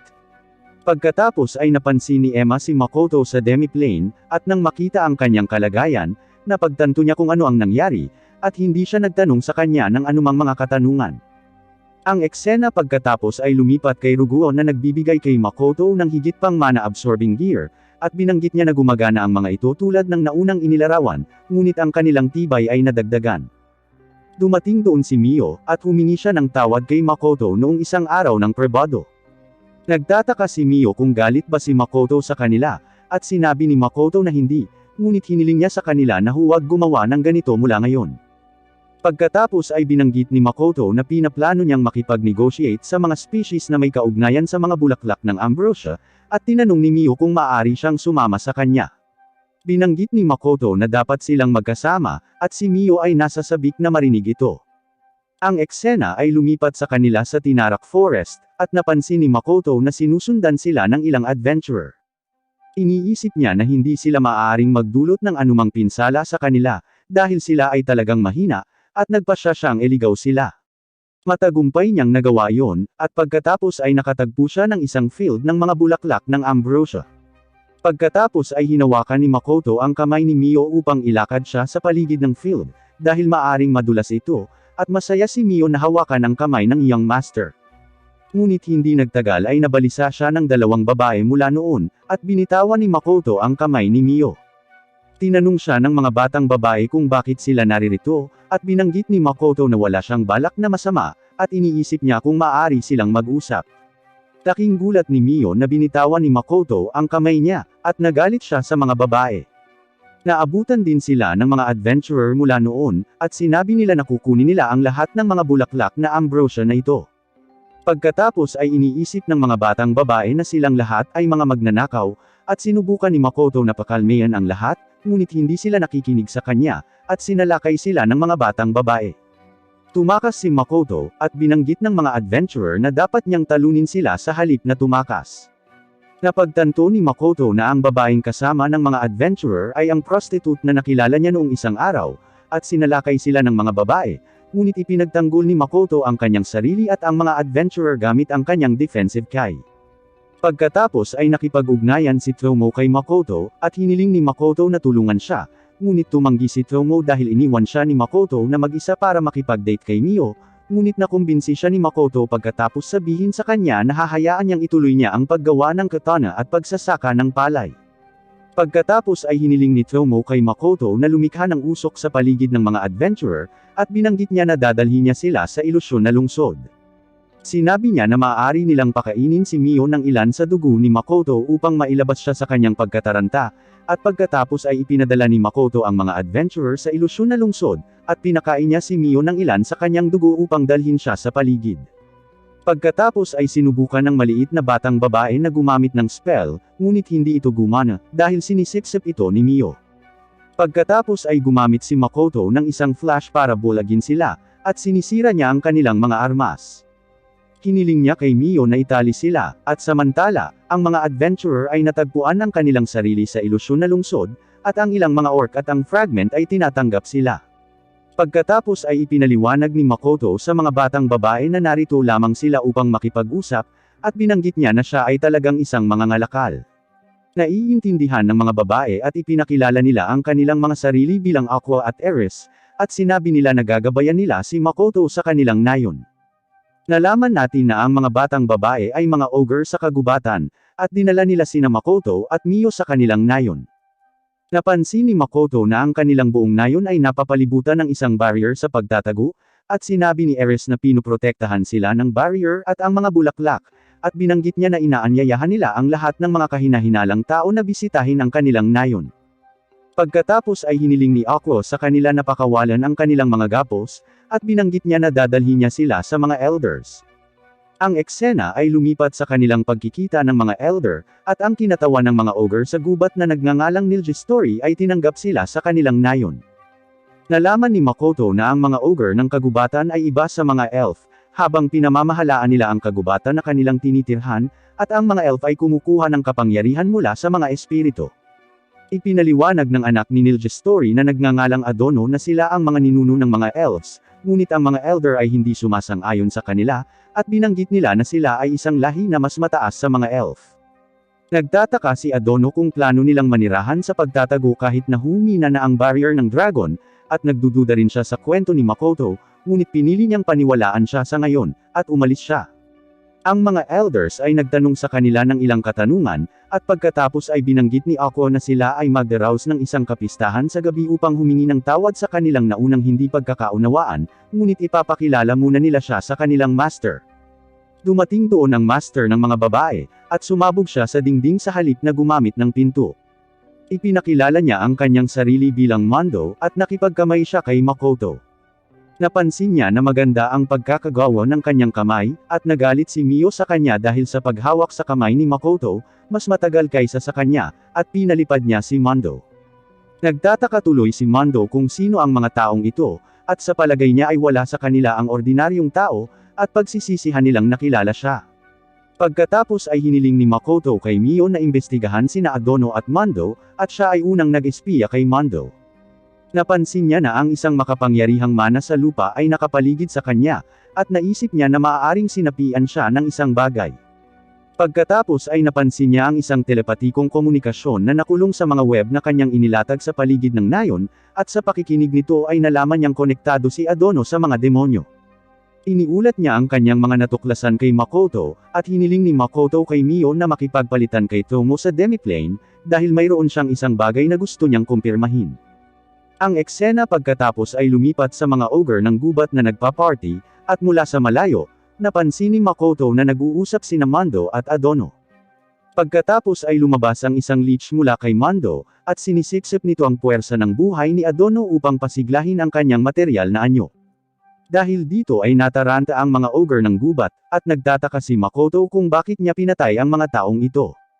Binanggit ng leech na pinatay lang niya si Adono dahil nasangkot siya sa ilang mga mapanganib na nilalang, at nakakagulat na natiis ni Makoto ang kanyang miasma. Pagkatapos ay inaatake niya si Makoto gamit ang isang spell, at binanggit niya na hindi ito kakayanin ni Makoto, ngunit ang spell ay hindi nakakaapekto kay Makoto, at binanggit niya na siya ay may resistance sa mga spell na nagdudulot ng mga sakit sa katayuan.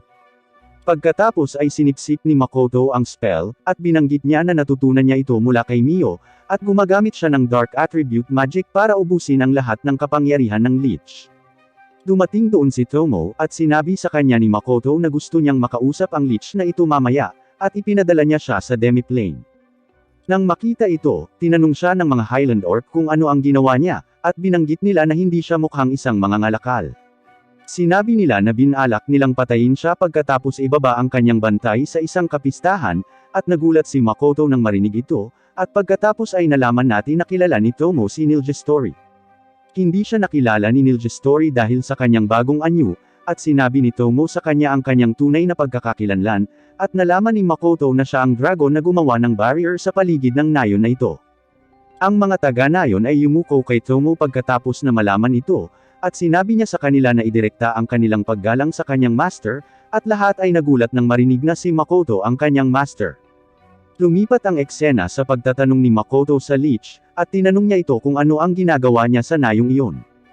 Ang leech ay nagsasaad na siya ay pumasok sa katawan ng mga ogre sa kagubatan upang pagmasdan ang kanilang mga kakayahan, at tinanong siya ni Tomo kung bakit siya naging isang immortal. Binanggit ng leech na ginawa niya ito para maging grant, at ipinaliwanag niya na ang mga grant ay mga individual na may mataas na ranggo na nakahihigit sa mga tao, at tinanong niya si Makoto kung anong uri ng spell ang ginamit niya upang makuha ang kanyang magic.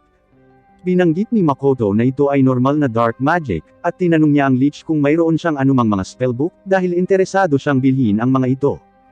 Hindi naiintindihan ng leech ang ibig niyang sabihin, at ipinaliwanag ni Makoto na ang kanyang magic textbook ay binubuo lamang ng isang sheet ng papel na ibinigay sa kanya ng isang orc, at ang leech ay hindi makapaniwala na natalo siya sa isang taong nakakaalam lamang ng ilang spells.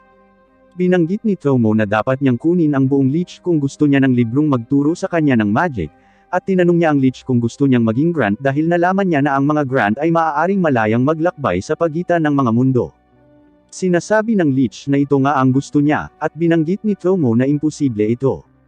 Ipinaliwanag niya na noong nakaraan ay may mga tao na nakahanap ng mga lamat sa mundo at pumasok sa kanila, ngunit karamihan sa kanila ay nadala pabalik sa mundong ito, pagkatapos makita ang iba pang mga mundo, at iilan lamang ang nabuhay sa ibang mga mundo.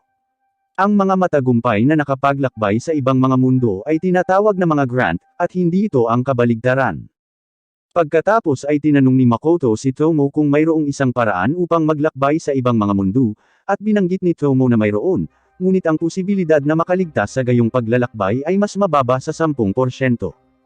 Ang leech ay nabigo nang malaman na ang lahat ng kanyang mga pagsisikap ay naging walang kabuluhan, at binanggit ni Tomo na ang leech ay dapat bumuo ng isang kontrata sa Young Master kung wala na siyang gagawin. Iniisip ni Makoto na ang leech ay maaaring maging kapaki-pakinabang, at hiniling niya sa leech na ipahiram ang kanyang lakas sa kanya. Pagkatapos ay nakita natin ang mga adventurer sa isang silid, at hinihintay nila ang mga demi-human na ibahagi sa kanila ang kanilang mga bihirang produkto. Ang babae sa kanila ay nag-iisip na ito ay isang kahihiyan na tumanggap ng kawanggawa mula sa mga hayop, at binanggit niya na dapat nilang nakawin ang kanilang kayamanan.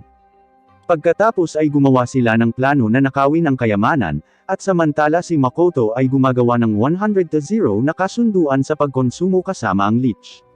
Ang leech pagkatapos ay nagbago sa isang hot na lalaki, at binanggit ni Mio na kailangan niyang matutunan ang mga patakaran ng paglilingkod sa Young Master. Sinabi ni Tomo na kailangan nilang dalhin siya sa Memory Vault upang turuan siya ng lahat ng uri ng mga bagay, at pagkatapos ay narinig ni Makoto ang isang pagsabog mula sa labas, at kasunod nito ay nagsimulang dumugo si Tomo. Nagtataka si Makoto kung ano ang nangyari, at hiniling niya kay Mio na itigil ang pagdurugo habang tinitingnan niya ang lugar ng pagsabog. Dala niya ang leech, ngunit ang leech ay hindi maaaring tumakbo ng kasing bilis niya dahil hindi pa rin siya sanay sa kanyang bagong katawan.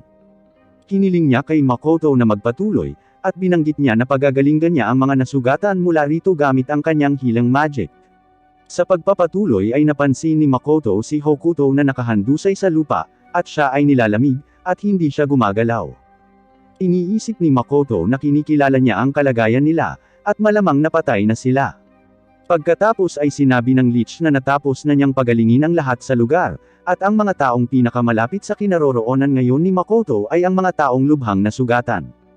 Pagkatapos ay nalaman ni Makoto na hindi patay si Hokuto, at ginamit niya ang kanyang healing kai, kasabay ng magic ng leech. Napansin niya na wala itong gaanong epekto, at gumagamit siya ng isa pang layer ng healing kai sa ibabaw ng dati upang mas mabilis na gumaling si Hokuto.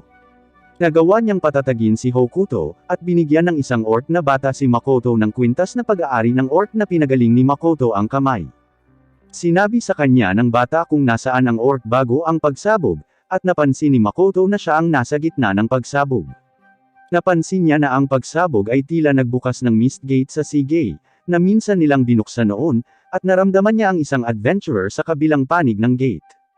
Napansin niya ang kamalayan ng iba pang dalawang adventurer, ang orc, at Tomo fragment na malapit doon, ngunit ang kanilang kamalayan ay nagkakalat, at naalala ni Makoto na ang mga tao ay maaari lamang magkalat ng kanilang kamalayan kapag sila ay namatay.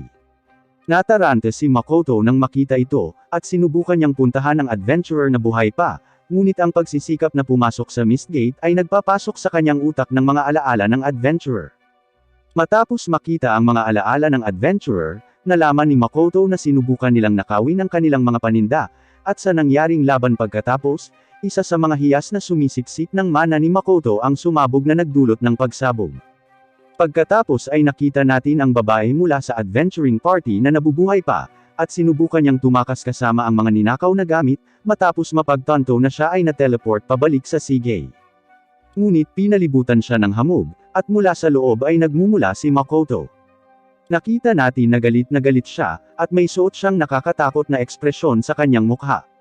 Sinabi niya na nagkamali siya sa pamamagitan ng pakikisalamuha sa mga tao sa paraang ginawa niya, at binanggit niya na dapat ay pinatay niya ang kanyang partido nang magkaroon siya ng pagkakataon.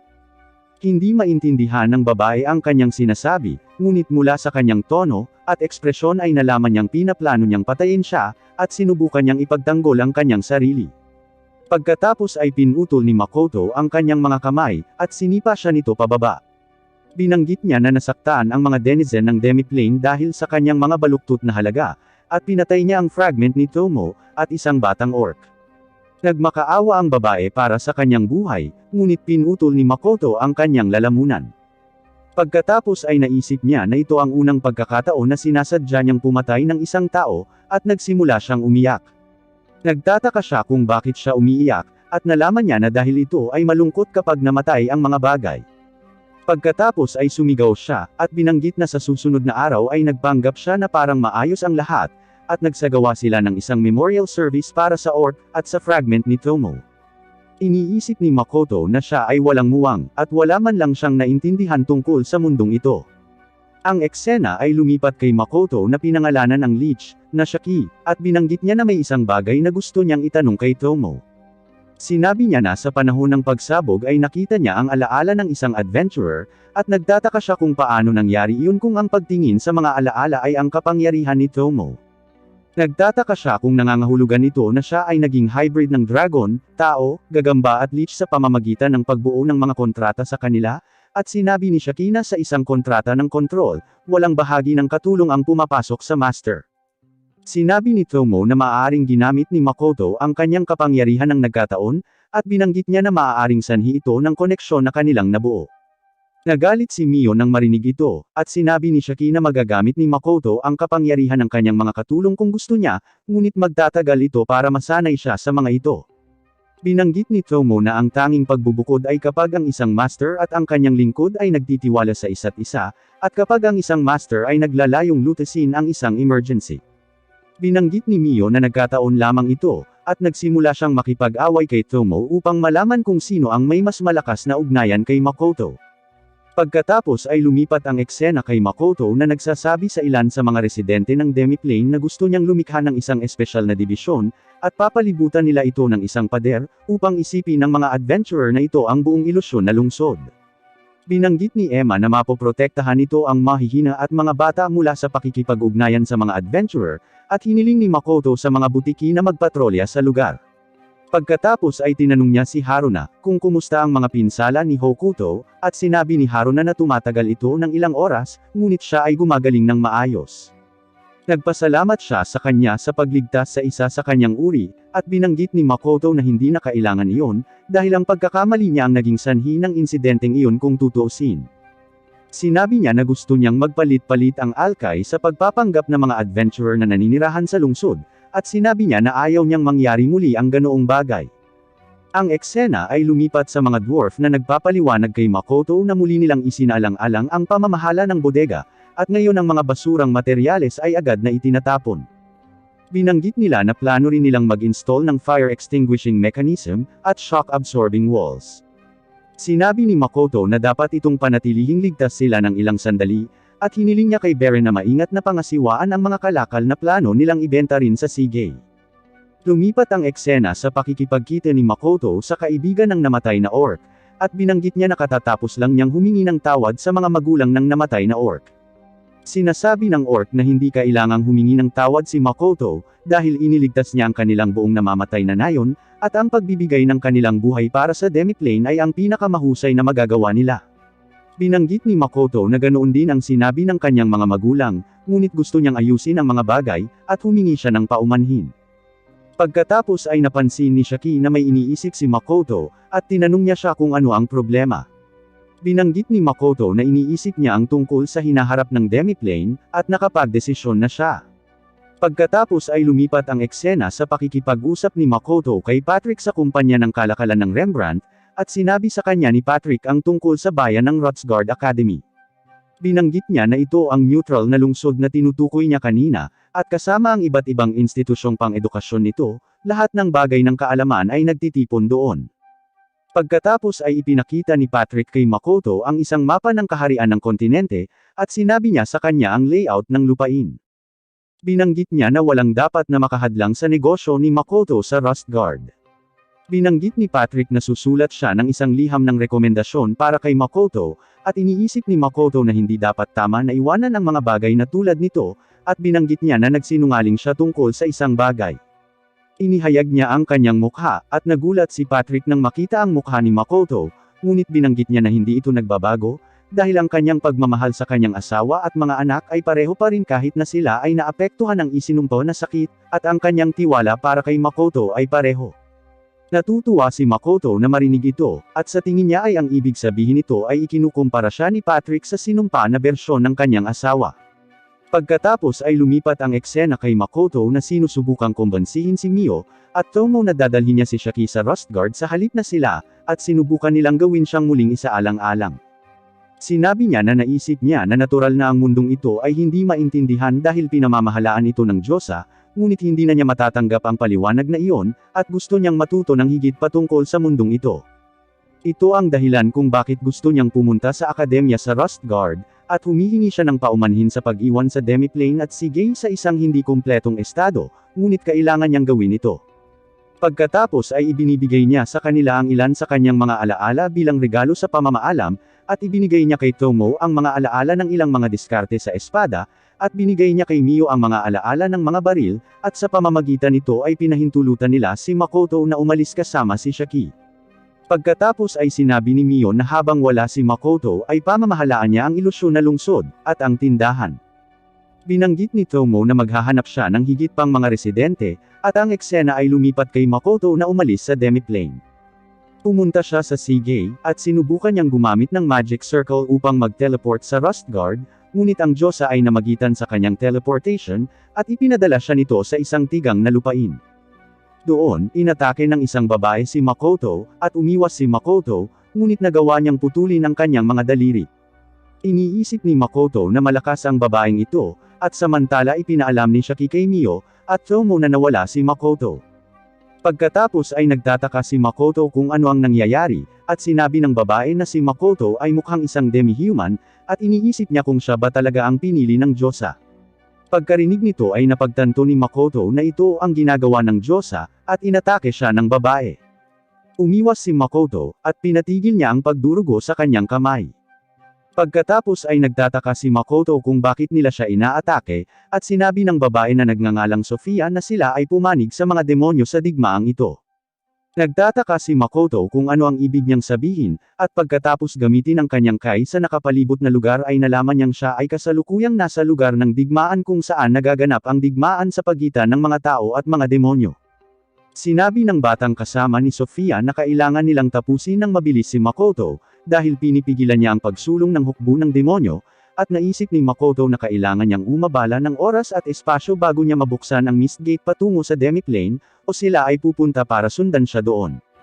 Pagkatapos ay gumamit si Makoto ng mga mabilis na breed ng apoy upang salakayin ang dalawang kaaway, ngunit pinagtagumpayan nilang harangan ang pag-atake gamit ang mga magic shield.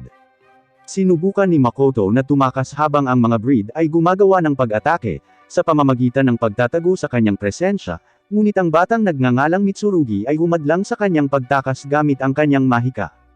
Sinubukan ni Sofia na salakayin si Makoto, ngunit nagawa ni Makoto na hamarang sa oras, at nang makita ito ni Sofia ay naisip na ito ay dahil sa pagpapala ng Diyosa. Nagsusuot siya ng singsing upang ipawalang bisa ang pagpapala ni Makoto, ngunit binanggit ni Makoto na hindi niya natatanggap ang pagpapala ng Diyosa kailanman. Binanggit niya na hindi siya naglilingkod sa Diyosa, at naisip ni Mitsurugi na nagmamakaawa lamang siya para sa kanyang buhay, at pagkatapos ay nagpakilala sila, at nalaman ni Makoto na ang babae ay, si Sofia Bolga, ang pinakamataas na antas na adventurer na sumunod kina Mio at Tomo, at ang batang lalaki ay si Lancer, ang dragon na di umano'y pinatay niya. Ipinakilala din ni Makoto ang kanyang sarili, at sinabi niya na siya ay isang mangangalakal lamang. Iniisip ni Mitsurugi, at Sofia na nagsisinungaling si Makoto, at ipinagpatuloy nila ang kanilang labanan. Pagkatapos ay tinanggal ni Makoto ang kanyang mga singsing upang gamitin ang lahat ng kanyang mana, at ang kanyang paglabas ng mana ay lumilikha ng ulap ng usok. Pagkatapos ay madali niyang nadaig ang kanyang mga kaaway, at inatake niya si Mitsurugi gamit ang isang water arrow, at kahit na ang barrier ni Mitsurugi ay hindi mapigilan ang pag-atake. Sinubukan ni Sofia na atakihin siya gamit ang kanyang espada, ngunit ginamit ni Makoto ang Oochinai na ginawa ng mga dwarf para sa kanya para basagin ang kanyang espada, at pagkatapos ay hinawakan ni Sofia si Makoto. Ginagamit niya ang mga foothold na nilikha ni Mitsurugi para dalhin si Makoto sa hangin, at pinakawalan niya ito. Hindi makapaniwala si Makoto na nahuhulog na naman siya, at sa pagkakataong ito ay matinik ang landas pababa. Pagkatapos ay gumamit siya ng mga breed upang sirain ang mga metal na spike sa daan, at ang ilan sa mga breed ay tumama din sa mga hukbo sa lupa. Pagkatapos ay gumamit si Makoto ng water bow upang ilunsad ang kanyang mga dropnir na singsing na puno ng mana sa lupa kasama ang kanyang Oochinai, at nagdulot ito ng malaking pagsabog. Parehong ang mga demonyo at hukbo ng tao ay dumaranas ng mga casualty dahil dito, at ito ay lumilikha ng isang lawa sa lugar ng digmaan. Nakikita natin na si Sofia at Mitsurugi ay halos hindi nabuhay pagkatapos ng pag-atake na ito, at iniisip nila na malamang napatay na si Makoto pagkatapos ng lahat ng ito. Sinabi ni Sofia na hahanapin niya siya at papatayin siya kung nabubuhay pa siya, at ang eksena ay napunta sa paggising ni Makoto sa kama kasama sina Mio at Tomo, at napansin niyang gumaling na ang kanyang mga sugat. Pagkatapos ay lumipat ang eksena kay Patrick na nalaman ang tungkol sa nangyari sa lugar ng digmaan, at binanggit niya na ang mga nakaligtas sa pag-atake ay nagsasabi na ang pagsabog ay sanhi ng ikatlong disipulo ng Diyosa. Isa itong salamangkero na nakasuot ng pula, at pagkatapos ay sinabi ni Makoto kina Tomo, Mio, at Shiki ang tungkol sa nangyari. Sinabi niya na si Sofia, at si Lancer ay napagkamalan bilang bahagi ng hukbo ng tao, at iniisip ni Shiki na tiyak na sinubukan ng Diyosa na pilitin si Makoto na labanan ang mga demonyo.